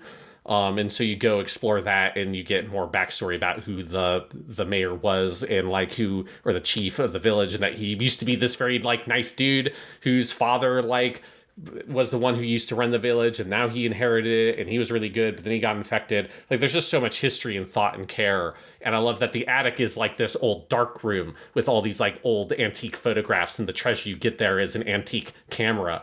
There's another really nice little detail that you just feel how this used to be this really odd, like cool, off to the side, quaint little Spanish village that was like a little bit behind the times, a little old school, but people there were really happy. And then all that was ruined by Salazar and Sadler and all that shit. And it adds a little bit to the tragedy of the game, that you get a sense of, oh, these were all real people living actual lives once, and now they've been all turned into monsters. And yeah, all the side quest stuff is designed to sort of hook into that, and the way they design treasures. Like that thing I was just talking about of the book that tells about the generations of the older Castellans, that is in an area that also is like somewhere you have to backtrack to get a treasure, because you couldn't access it originally in the same kind of way. So they've peppered the corners of the map with little rewards like treasures and things, but also little narrative tidbits in there that help build up the whole history. And it's just it's another area where the pacing of the game feels really thoughtful and very sharp, because as you say, if there's too much combat, it just gets very kind of relentless. So building in more of this side stuff helps the overall pacing, especially because the game is longer than the original. Absolutely. And yeah, I think the point about the treasure too, it's, that's a fun part of the original, but something that the original Resident Evil 4, we said it's kind of a narrative outlier. It's also an outlier. It's an outlier in a lot of ways because it's a weird game, right? But one thing is that it did kind of abandon a lot of the sort of exploration puzzle mechanics that were there in Resident Evil 1, 2, 3 and kind of core to those games. And I think it's cool to see a lot of that brought back in. It is never quite to the depth of something like a Resident Evil 2 remake or Resident Evil 7 or something like that, which are more sort of Metroidvania-y in a lot of ways. But it has tastes of that, and it has sections that kind of go further with that. And I think just having that in there just makes it feel all the more authentically Resident Evil. And I think it's fun. It's just, I obviously love that kind of thing. Anything vaguely Metroid-y is my kind of shit. But it's truly on my second playthrough, I'm really making sure to go get every single piece of treasure. And it is just really enjoyable to backtrack and learn the levels and find the secrets and solve these little puzzles, some of which are really fun and clever. I did the one again. This is an easy puzzle, but I just love it conceptually. The one in the castle where you have the 4 swords and you have these murals on the wall, and you have to match them up kind of in a narrative. So you have the iron sword, and then it's the golden sword when the knight is being knighted by the queen, and then it's a bloody sword in combat, and then it's rusted on his grave. And just little things like that I think are very clever and fit into the environment in fun ways. And you're constantly being, anywhere you go look, if you ever want to go off the beaten path in this Resident Evil 4, you will always be rewarded with something meaningful, whether that is a cool piece of treasure that you can then go sell, or a gem that you could fit into one of your pieces of treasure, or ammo or gunpowder or anything. You are always rewarded by going off the beaten path a little bit and exploring and being inquisitive and being curious. And that is something that I think is, very crucial to most of the Resident Evil games that I love. And is something that wasn't quite there in the original 4, because the original 4 is more of an arcadey, action game experience. And I think that they've managed to do both in this remake is one of the things that is most special and makes it feel like something you just can't put down. You want to stay in because the world is so engaging, and every component piece of it, whatever you're doing at any point in this game, is fun. And it's a variety of different funs that are going on. Yeah, exactly. It's something that just adds to the overall pacing, because it's definitely something I felt as well, particularly in the castle.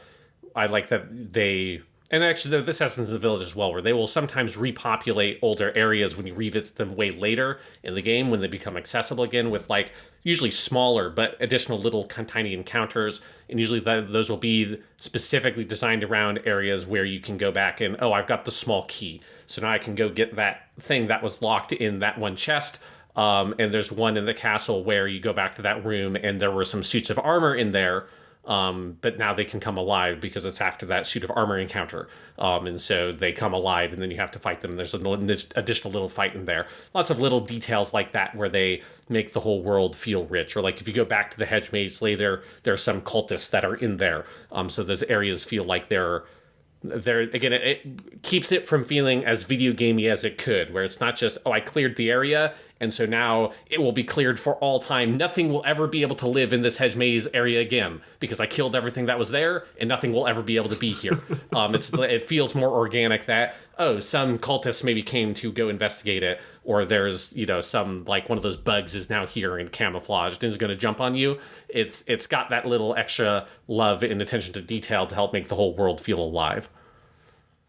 And they know when they're going to push you to backtrack, so they're able to make it fresh. Like the part, yes. This is fresh because I just replayed it last night, but when you get Ashley, and this is true in the original game as well, you go back through the main town area that you started in, but they've seeded that with there's an area that you need a second person for, and there's an area that needs a small key, and then from that village you can also go off and go back to the mayor's house and all of that stuff, right?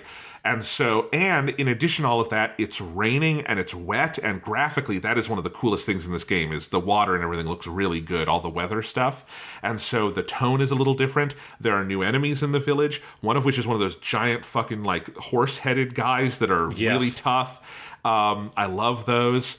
And so there's this additional level of challenge to it as well, where it doesn't feel like I'm hoofing it back through this area just because they had to make me run somewhere. This is reusing an old area in a very new way, and it is so fun. Yeah, absolutely. It's definitely one of those things that just is a nice, like, new element on top of the original to just get the remake its own identity, is that full sense of continuity to the world, both in terms of its game design stuff and in terms of its narrative.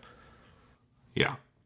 Speaking of those big horse-headed guys, transitioning into some of the combat stuff, like, one thing I noticed that I love is how many more heavies there are in this version of the game, like heavy enemies, the big tough ones. In the original, you have the chainsaw people, but they're only in the village.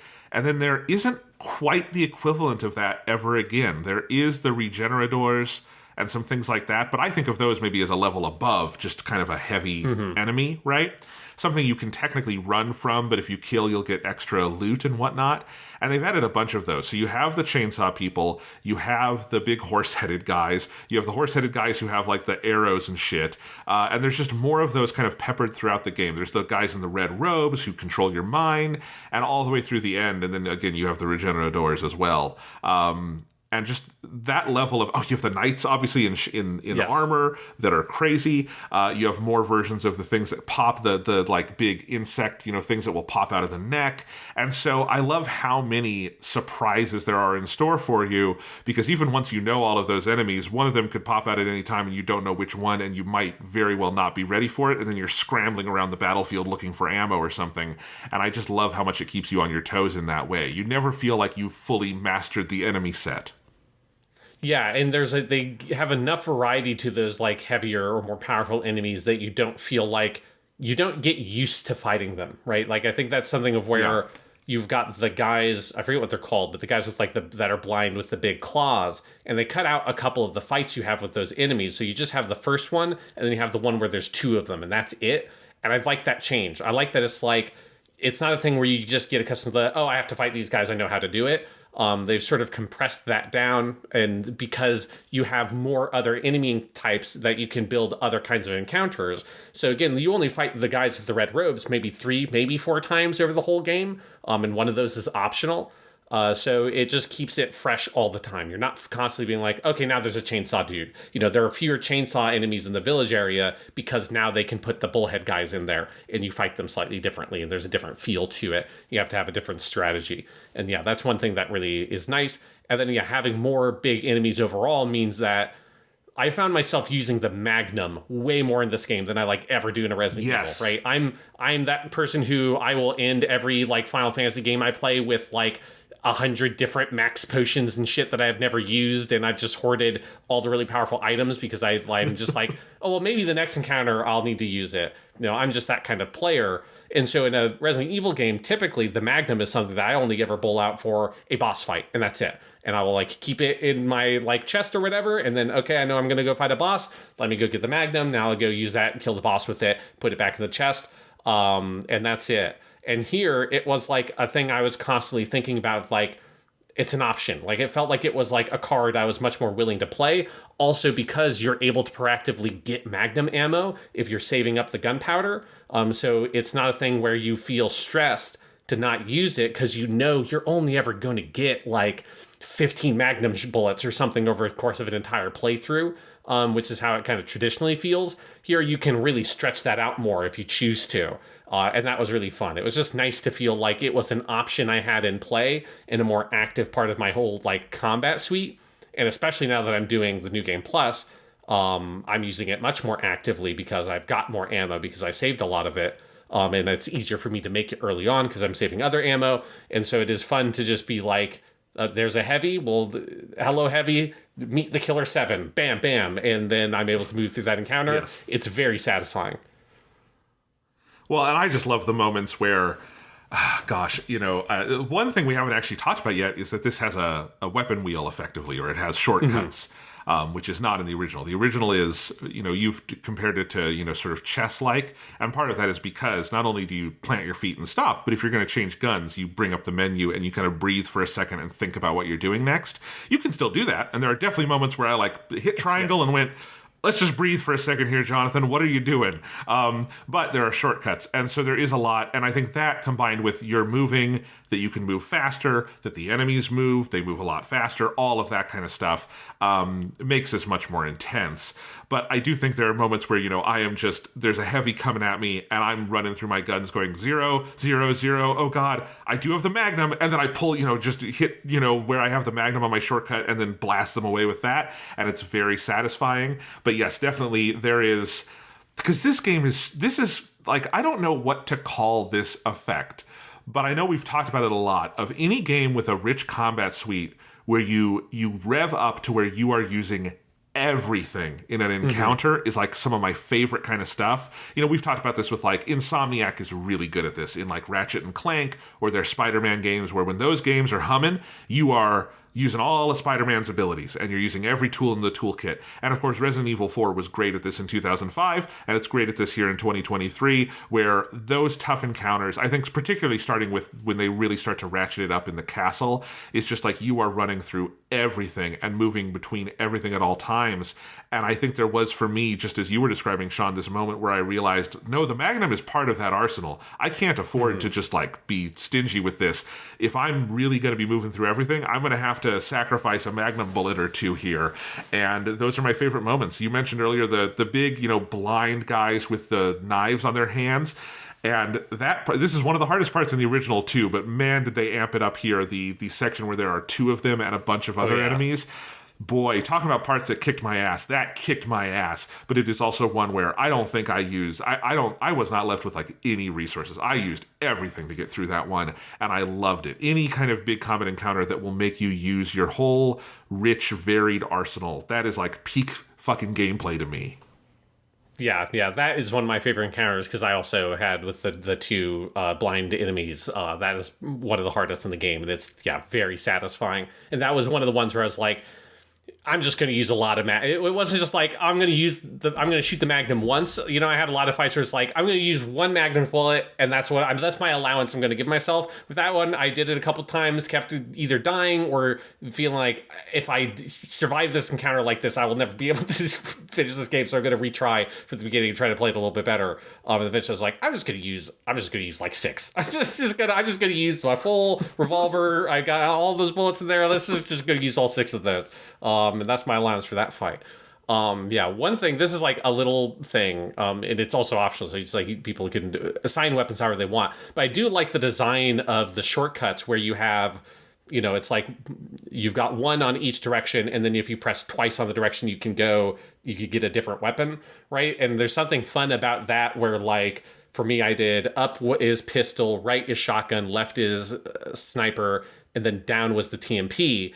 And then if I went double on any direction, it was double up is flashbang, double right is grenade, and for me, double down was Magnum. And I liked that, making it, you have that double press, because I put it psychologically, I just put whatever was something I know I'm not going to use super frequently on that double press. And there's something satisfying about I'm going to put the Magnum here. It's that double press. It's it's not coming out all the time, but when I know shit's getting serious, that's when I hit down twice, and that's when the Magnum comes out. There's something psychologically I like about the way that's organized, that it let me sort of mentally prioritize where my weapons are with that press or double press, that it also is a lot less finicky than your traditional weapon wheel, which would still have 8 options, but those options would be distributed diagonally, and you'd hold L1 or something and use the right stick to select, which is your Far Cry. It's very common weapon wheel. I like the way they did it here much better, and I think they found a good way to get multiple weapon types and stuff on there, so you could have 8 full options, while making it very customizable to the player and also not making it a hassle to engage with. Yes, I love it too. Mine is up is whatever pistol I'm using, then double up is whichever SMG I'm using, because I don't. It's like I always put on the second one that I'm just going to use a little more infrequently, right? Yeah. And submachine gun is definitely a pull that out when you need it. For me, right was shotgun and magnum, down was rifle and heavy grenade, and then left were the other two grenades. But yeah, I've reworked it a little bit here and there. Talking about some favorite encounters again, maybe it would be fun just to go through some of our favorite encounters since we already started that. The one that kicked my ass harder than any other in this game that took me just, oh my god, but I loved it, is it's near the end and it's where you have Ashley on the wrecking ball and you are having to hold everyone off in that arena, which is a completely new part of this remake. That is inspired by, there's a section where you are on a crane driving around that is very fun that they do not do here, but they replace it effectively with this part that is now a stationary arena fight. It's basically like a horde mode kind of thing because you are just trying to hold off. It is brilliant. It is so hard. It is the absolute maximum of that design philosophy for me of like make you use every single piece of your arsenal. But man, when I really got humming in that fight, Sean, it started reminding me of that part in John Wick 2 when he's in the catacombs after he kills Gianna D'Antonio. And he starts with the pistol and then he keeps pulling out bigger and bigger guns. So he goes from pistol, then he does the shotgun, and you have that part where he fucking pins the dude against the wall with the shotgun, reloads, and then fires. And then he pulls out the assault rifle and all of that, and he just keeps getting bigger and bigger. That's exactly how I felt in that one, where I would start with the pistol, kill as much as I could, then kind of get to the shotgun. Now I'm pulling out my SMG, and then like it just, there's something about that like cycling there where I'm like, this feels like John Wick the video game in some weird way. Even though John Wick never fought zombies, that's kind of who I feel like here. Yeah, I that is definitely one of the best encounters. Like that was also brutally hard, especially because you don't expect it to be. Partially because it's not from the original game, so you don't exactly know what to expect. But it's also you're like, oh, well, all I have to do, I have to defend Ashley for a little bit, and it's like, okay, that's a lot of guys. Okay, that's a lot more guys. It's like, okay, now there's like a couple of those heavy guys. It's like, okay, calm down. And then, yeah, I'm pulling out my magnum, I'm pulling out my shotgun. You're really going to town. But yeah, I think the John Wick comparison is something I definitely felt, not just because obviously John Wick Chapter 4 just came out last week, and we did the podcast on that also.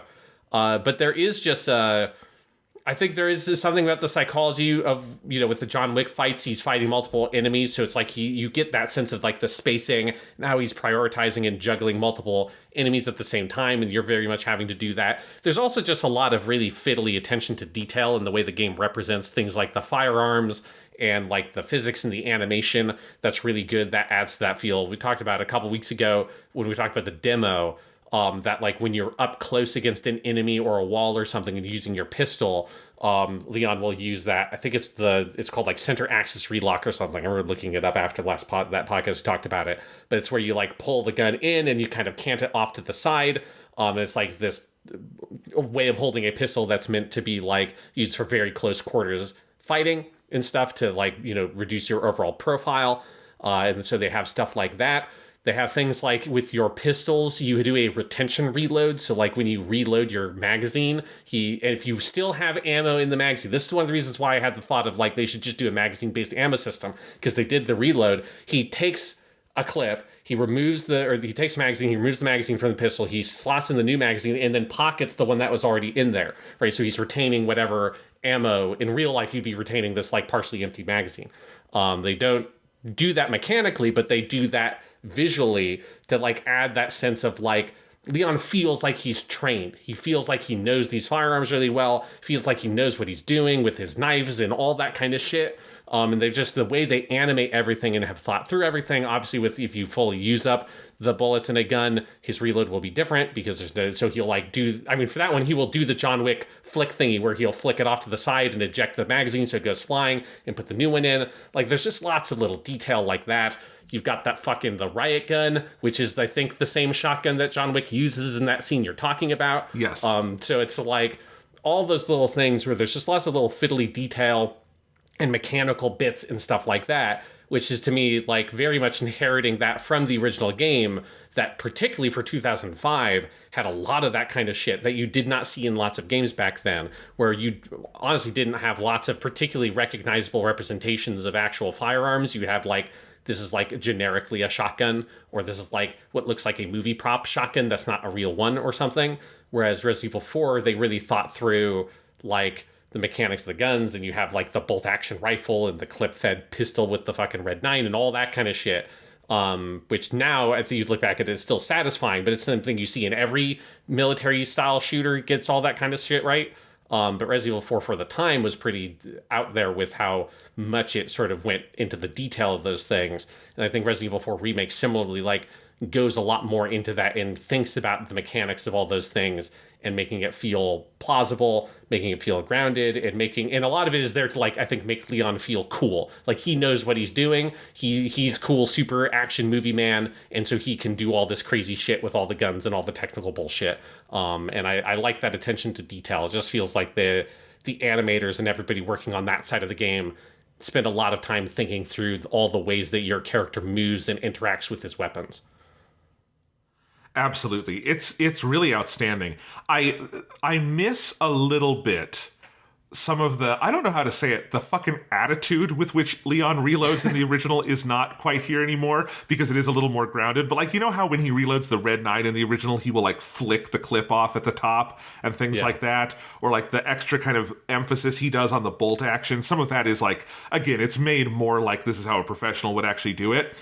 But they have absolutely retained the crunchiness of the sound effects. The reload sound effects sound so good. And if you are playing on the PlayStation 5, you get something that is taken from the Wii version of Resident Evil 4, which is that all your reload sound effects come out of the speaker on the DualSense, and I fucking love that. I wish more games played with your goofy little speaker, because that is one of the best little some stupid things about the Wii that I always loved.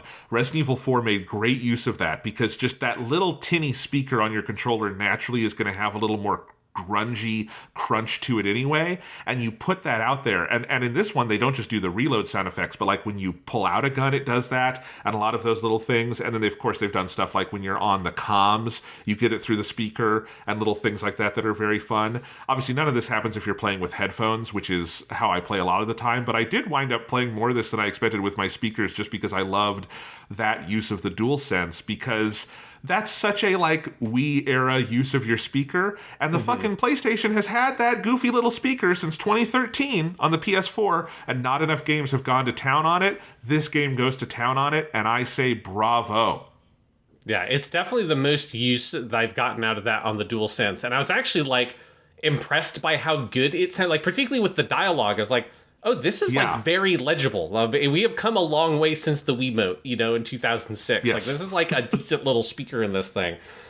Speaking of the DualSense of the PS5, I think we maybe mentioned this last week, but this game does make great use of all the features of the DualSense. Like, phenomenal. The haptics are awesome. Like they do the Astrobot thing where like when you're like walking around and running and stuff, it'll make little haptic feedback things in the triggers or in the controller go. The triggers do their adaptive trigger stuff, which they've gotten really good at over these games, because they did the same thing in 8, and it felt good here, but it feels even more refined and natural, where each weapon type will have a slightly different pull on the trigger and stuff like that. None of it is like super in your face, but it just feels like Capcom is one of those developers that has gotten really good at using all like the bits and bobs of the PS5 that make it unique. And it's nice. It's nice that it's not just a Sony first party game, because it's also true of the PS5 versions of like RE2 Remake and RE3 Remake as well, do that kind of stuff. So I wanted to ask, because I played, because I have not played the next gen versions of those. Those did also use the haptics and stuff? Mm-hmm. Yeah. Okay. I'm going to have to fucking rebuy these on PlayStation, because I have them on Xbox, and I just want them all with the haptics. It's so stupid, but it's so fun. My favorite use of the haptics in this one is the bolt action rifle, where you can just, I don't know how else to say it. You just feel the bolt action, like when he pulls it back, it's just all there in your hands. The DualSense is such a great controller just to hold in your hand ergonomically and all of that. But when you add again, none of it is like strictly necessary to play the game, but it's a game. I'm here to have fun. Make it a fucking carnival ride for me. And they do it, and it's silly, but it is so good. Like, this is probably the best integration of the DualSense features I've played on, like, a real video game. Like, Astro's Playroom is a real video game, but it was like a free thing pack-in. I don't know if I can even point to a Sony first-party game that I think has done this well. Like, it's really fun. Yeah, again, I think part of it is also that, like, it just, this team has done it, and Capcom has developers that have done it for, like, 4 or 5 fucking games at this point, if you count all, like, the remakes that they put that stuff in. So, like, I feel like people at Capcom have more experience with the controller now than, like, any game we have seen from Sony first party. Like, I'm going to bet that, like, Spider-Man 2 in the fall is probably going to have some really good usage of that, because Insomniac now has Spider-Man Remastered, Miles Morales, and Ratchet & Clank. So they have 3 games they've done that use it. Yeah. But there is just, like, a very refined sense to how Resident Evil 4 Remake does it, because it does do it better than the others. Like, I think if you go back, if you play PS5 Village or the RE2 Remake and stuff, it's there and it's good, but it's a little bit more in your face. There's something really subtle about how they do it here. That is just, like, it's nice, and it's, like, it enhances the experience. But it does feel like it feels like it's, like, the way that Sony has, like, wanted the controller to be used. It just takes, like, practice to get good at fine-tuning how you implement it. And it is cool because, they are not the only developer doing this. And, the DualShock 4, that touchpad, no one ever really used it. PS5, all those other things that are so great about the DualSense we're actually seeing used. And that's really neat. And I hope it builds on that, because it's a great value add for the PlayStation 5. Does highlight that I wish there was a version of the DualSense I could buy that had a reasonable sized battery inside it, because good God, this thing kills batteries fast. Especially if you're like me playing with your headphones and you got all the haptics on, and it's just like, oh man, this thing is dying constantly. They've got that DualSense Edge thing. I would pay extra for a DualSense with a real battery in it.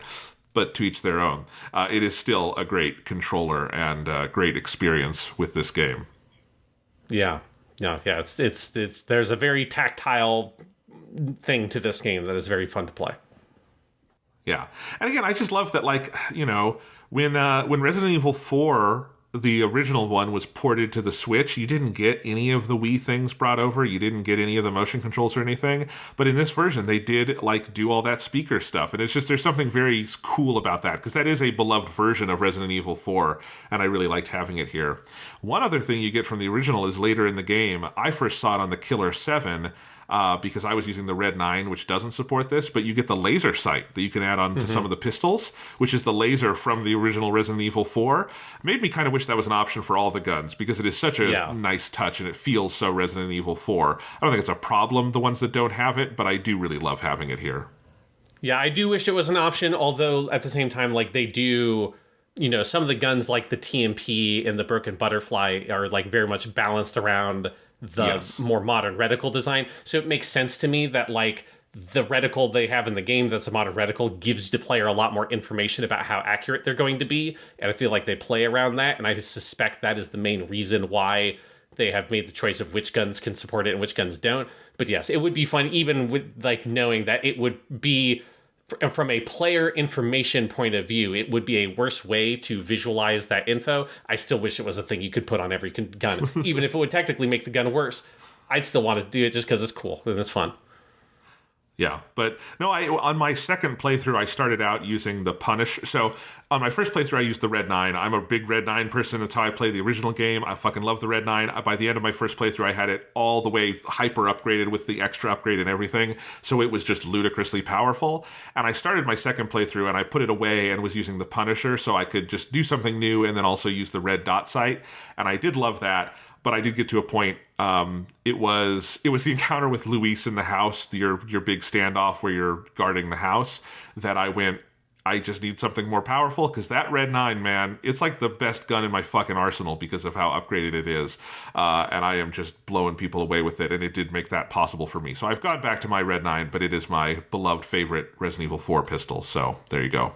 Yeah, I'm like with my last playthrough, I'm using the Blacktail as the pistol. Just because it's a little bit less power than the Red 9, but it takes up less inventory space, and it's a little bit more versatile. Faster reload speed, faster rate of fire, all that kind of stuff. So it is that is my personal pistol of choice. It also is feels like the gun that Leon would actually use. Instead of, I do love. That makes sense. Yes. Here's something with the Red 9 I do love, because the Red 9 is like an old style like Luger pistol from the fucking 40s and 50s. I love that you find it in the game in like an old destroyed ship in the middle of the lake. So I love that they contextualize about where, why, and how Leon has this fucking gun. I love that. I love that they thought through, because you have to have it in it because it's a very iconic gun from Resident Evil 4. But I like that they thought through how and why is this gun in this world. It doesn't necessarily, in a realistic sense, it doesn't make sense that Leon would ever actually use it, because in the real world, it's, it's using 9mm rounds like every other pistol in the game. It's not magically doesn't do more damage. But it is cool, and it looks big and heavy and rusty and intense. So it looks like it should pack a hell of a punch. And I like that they contextualized, and there's a little tiny mini snapshot of a narrative of where this gun came from in that world. I think that is a cool little touch. I love that too, because I was wondering, I'm chomping at the bit, where am I going to get the Red 9? And I got to that boat, and I opened the chest, and I thought I was going to get a jewel or something, and I got my beloved Red 9, and I was just cheering in my seat. It was so cool. One other thing, though, about the Red 9 and some of the other guns in the game is that on my second playthrough, I've got Leon in the fucking pinstripe gangster suit, which looks so good. I also put an eye patch on him, make him look like, he's lost an eye. And I have to say, everything about the reality of Leon S. Kennedy as a person makes so much more sense to me when he is running around in a pinstripe gangster suit from the 30s with the big fucking scarf and everything, and the Red 9 with its big wooden stock just looks so right with that outfit. Mm-hmm. And then also I use the... I'm forgetting the Striker, the third shotgun, which has the big, silly, tube barrel that looks like something the drum that looks like something an old-timey gangster would use to shoot up a mall or something. It's crazy, and I cannot tell you the joy it is bringing me to play this game again with Leon in the pinstripe outfit, because it looks so good in this remake. It honestly feels like what he should just be wearing on the box art. It's so perfect. Yeah, I've been switching around between that, and then I also love an option that they give you in this that the original Resident Evil 4 never gave you, which always drove me crazy, is you can have him in the leather jacket on New Game Plus. So it's not just he doesn't just wear the jacket, which to me is the iconic Resident Evil 4 Leon look is him with the cool bomber jacket, but he only has that in that game for 2 fucking hours or something, and then it's just him with the black Under Armour looking thing, which is still it looks good, but it's not cool leather brown bomber jacket cool. And so I like that. Every time I load up the game, I'll switch around my accessories a little bit. I like that you can get sunglasses and shit. You can accessorize Ashley as well, which is nice. And you can give her a cool piece, set of glasses. And if you it does the Resident Evil thing where there's all of these kinds of extras you can unlock if you beat the game with an S ranking and all that kind of shit. And it's definitely very fun. But I've been enjoying being able to have Leon actually look like the character on the box art and shit, because he does it in the game for 80% of that runtime. I always just found that such a funny quirk of Resident Evil 4 that he does not look like the character you think he's going to look like based on the marketing of the game, because he loses that jacket so fast. That's another thing that you just mentioned that is a very PS2 era thing that has fallen out of fashion that this game does with a vengeance, is the replayability and the unlocks and the different rankings you can get. And obviously this has always been a part of Resident Evil, but it's cool to see it return. I mean, there's even, I don't know if I'm ever going to get the platinum trophy on this one, because one of them is to get the S+, which requires you to beat the game on professional, not on New Game Plus, in 6 hours. It's crazy. My brother is going to go for it. He's been he's already on maybe onto a third. He's really figuring out how he's going to optimize it for everything. But I do love that that's all there. And there are things you unlock. I think that's how you get the armor for Ashley and all that stuff. And I could so easily see that getting sanded over and removed in a modern game. And instead they're nah, all of that's there. You got to play this and you got to unlock shit. And unlocking shit is fun. I like working for things. Yes, there is I like when you get to New Game Plus, there's an infinite rocket launcher in the merchant for 2 million pesetas or whatever they are. And I saw that as that's a lot of fucking money. I don't know if I'll get there, but I'm going to try, because I am having a really fun time with my second playthrough already. It is the classic Resident Evil thing where these games just feel infinitely playable. They are. The game's so nice, you play them twice. Really, Sean, that award you give every year should just be Resident Evil Presents The Game So Nice You Play It Twice award, right? That is a good point, yes, because it does feel like it is the poster child for that phenomenon. It is like the thing that made New Game Plus a thing in many ways. Yeah. Oh, it's so fun.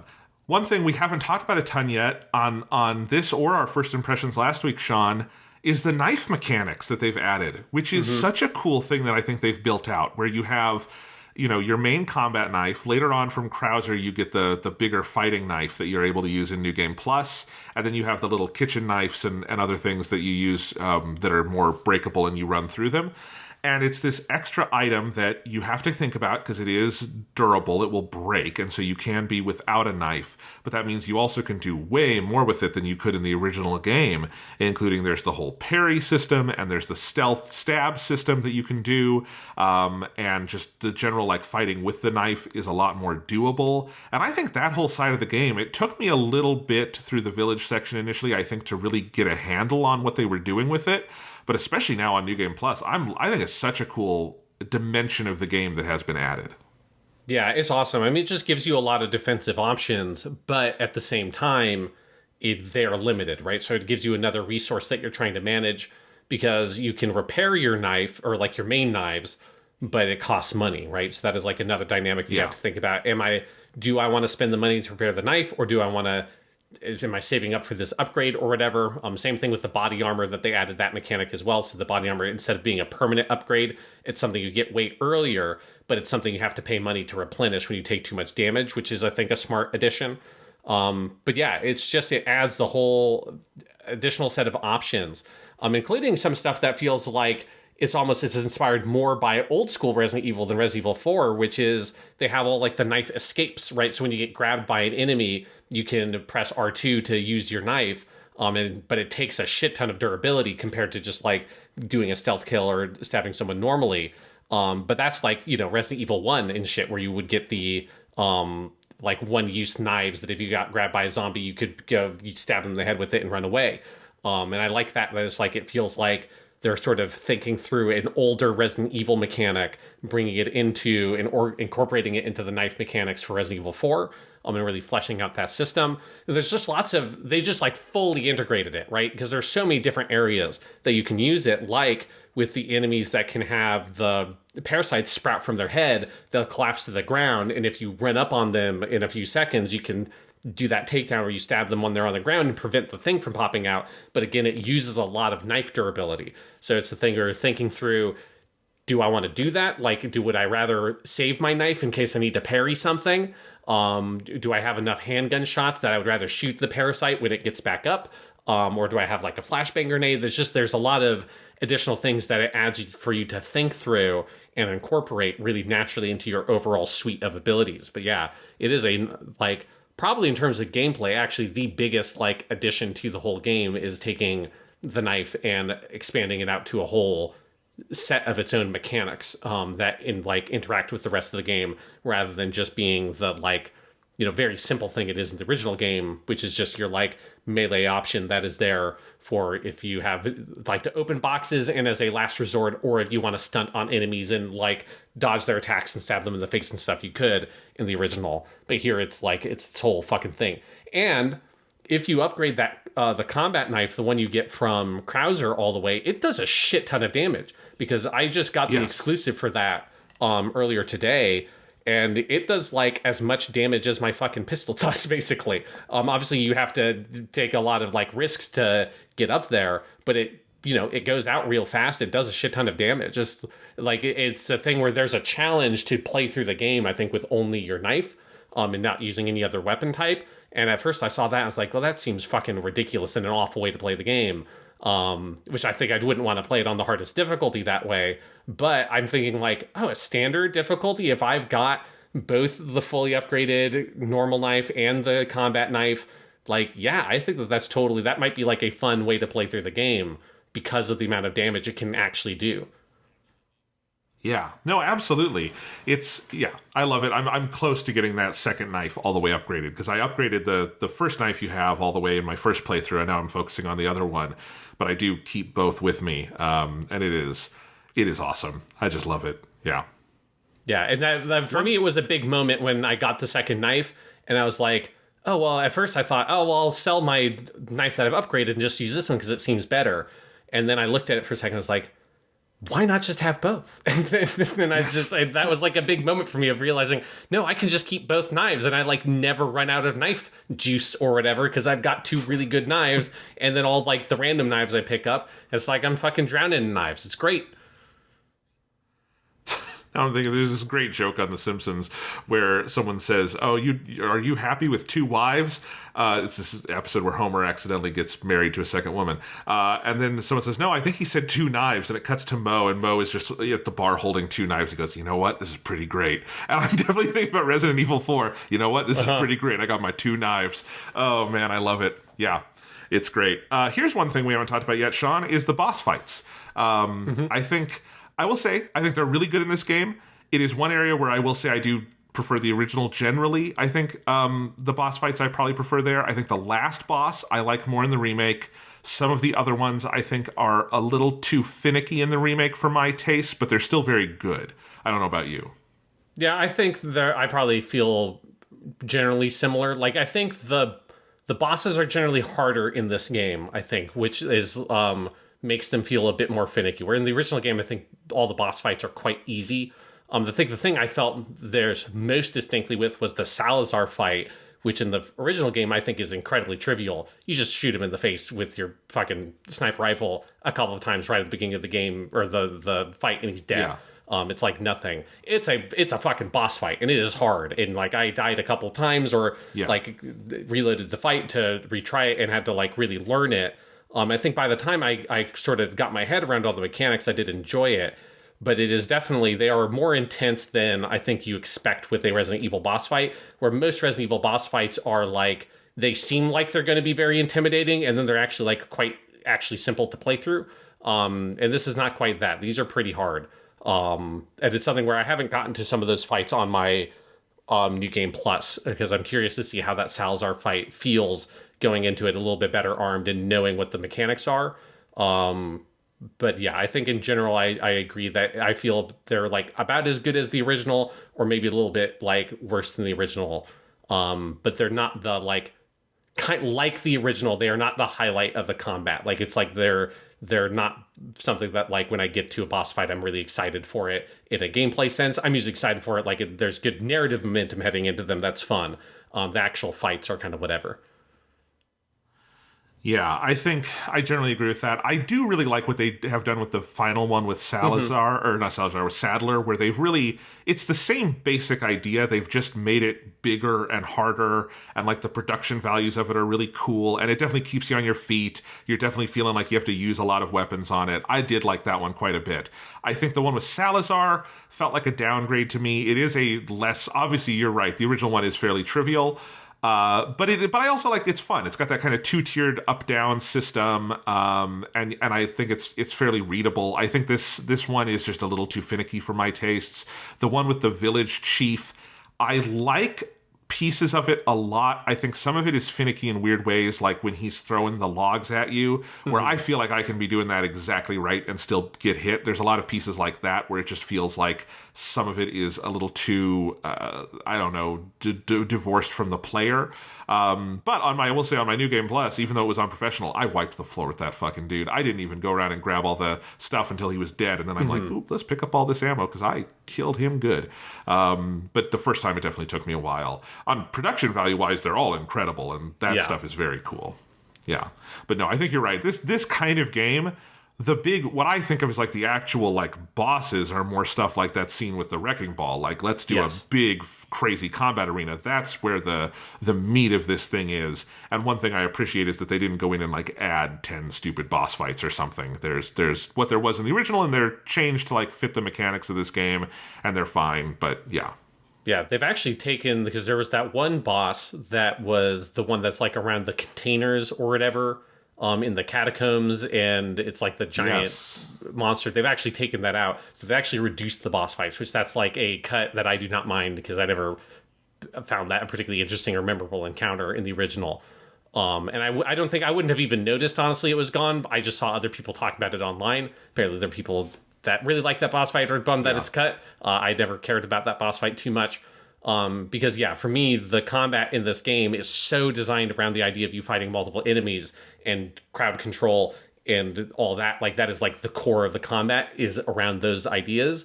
And so it's just not particularly well designed for, as this is true of so many games, for just like fighting one big enemy. And so, yes, like the most memorable quote unquote boss fights are the really, really hard encounters that we talked about. That those are the ones where you feel like, okay, shit, this is hard. I'm being pushed to my limits in terms of how masterful I am with the game mechanics. And the boss fights feel more like set pieces than they do really rich game encounters. Okay, one thing though I forgot to mention that is a clear improvement here: Krauser. Krauser's boss fight is the best one in the game, and there's two pieces to it. You have the knife fight, which in the original game is a series of QTEs, QuickTime events, and that is just now a full-on knife fight because the knife system, like that, it feels like they reverse engineered all the knife stuff in this game to get to the Krauser fight, where it is this fully interactive system of parries and slashes, and it is so cool. And then his full fight, that's actually a part of the game that is like kind of the underground ruins and stuff that they've mostly taken out completely from the remake. And I miss a little bit of that, but I don't miss it in like a way where I would ding the remake. It's just, if I go back and play the original, I would be happy to see it again. But there's also, in the arena where you fight Krauser, there's a bunch of other enemies at first that you have to clear out, and then the fight starts. Now it is just about Leon and Krauser, and it's this really focused scene in the ruins where you're moving through and fighting him, and it's got broad similarities to the original, but I think especially because of the expanded knife mechanics and the centrality of that, it is so engaging, and it's absolutely the best boss fight in this game. Maybe the best boss fight in Resident Evil. It's really good. Yeah, I agree. It's because it like uses the parry stuff so much. That mechanic is well designed for one-on-one fighting. So it like that's very satisfying. It's where the like narrative structure of it is so strong because you've got the death of Luis sets it up. You have like a very easily readable relationship between Leon and Krauser that like works really well, and I think it makes you emotionally invested. You know, that's just one of those things, especially when you become a fan of the Yakuza games. I think you realize how much of what makes a great boss fight isn't even really the boss fight. It's like the narrative investment in the packaging around it. Because those games, the boss fights are fun mechanically, but they are amazing narratively. And so you head into the boss fights and it's two cool Japanese dudes standing on a skyscraper and they rip their shirts off and show off their cool tattoos and they fight each other, but they don't want to fight each other because they're brothers and all that shit. And it's like and the music comes pumping up and the names pop up on the screen and you just are 110% into it.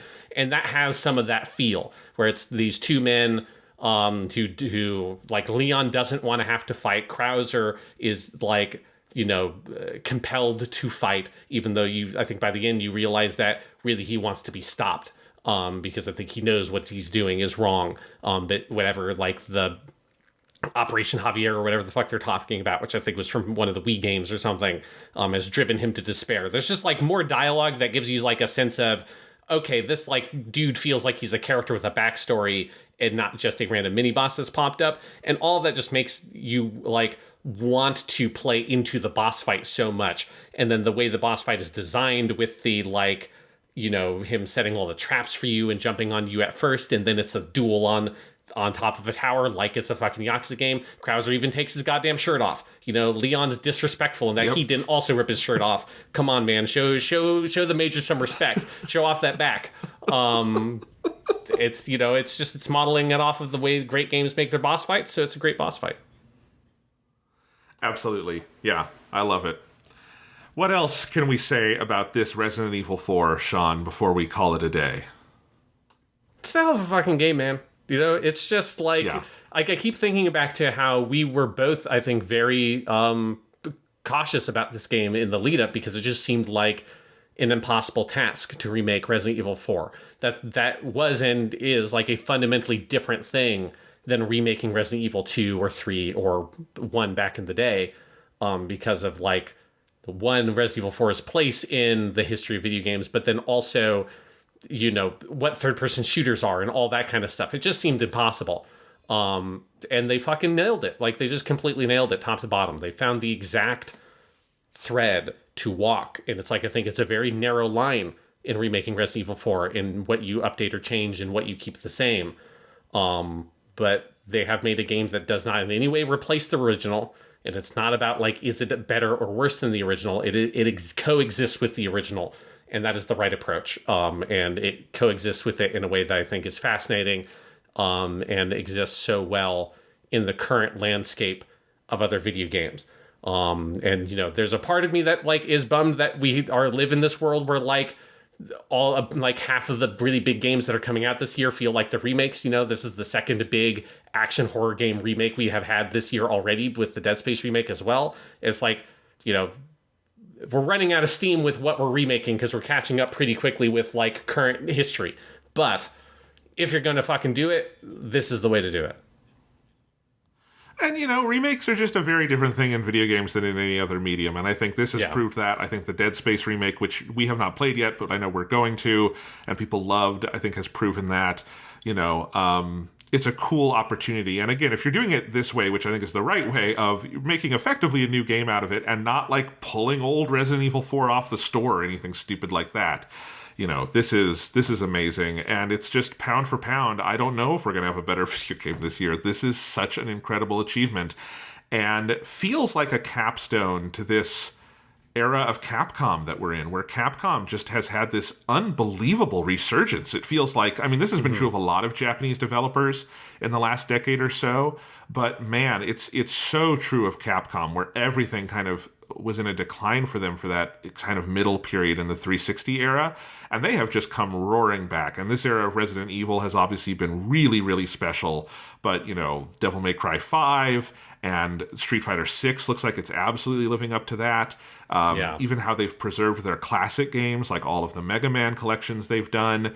You know, I feel like they are firing on all cylinders, and this is probably the crowning achievement of this current era, and what a thing it is. Yeah, and it just really makes you think about, we started this conversation, this whole journey the video game industry has been on since Resident Evil 4, because it has come around where it's like, you know, the Japanese development was, like, in general at such a high in that PS2 era, where there's so many great Japanese developers putting out great games all the time, like Capcom. And then once it moved into that HD era with 360 and PS3 for a variety of reasons, a lot of them being like the increased costs and time of production, a lot of those Japanese studios really struggled in that climate. But I think there's something where now it's almost flipped around, where now, like, a lot of the Western and, like, American developers in particular that are pursuing that, like, super insane big budget, not even triple A, like, where you kind of almost unironically want to say quadruple A level development that takes fucking 10 years to make a game and all that shit. A lot of studios are being crushed under that, and the games as a service and microtransactions and all that shit having to exist to try to justify how ludicrously overexpensive those games are to make. Whereas you have a lot of Japanese developers, with Capcom kind of at the forefront, who are still trucking along and putting out a game every 3 to 4 years. And does it have the most groundbreaking production design of any video game you've ever seen in your entire life? Like a Rockstar game usually feels like every time those comes out every 10 years. No, it's not doing that, but it's a fucking amazing game. And it feels like it is designed by people that are so smart. The full production feels like it is incredibly solid, and fully considered, and is given all the love that it needs. And also, you know, the Resident Evil 2 remake came out 4 years ago.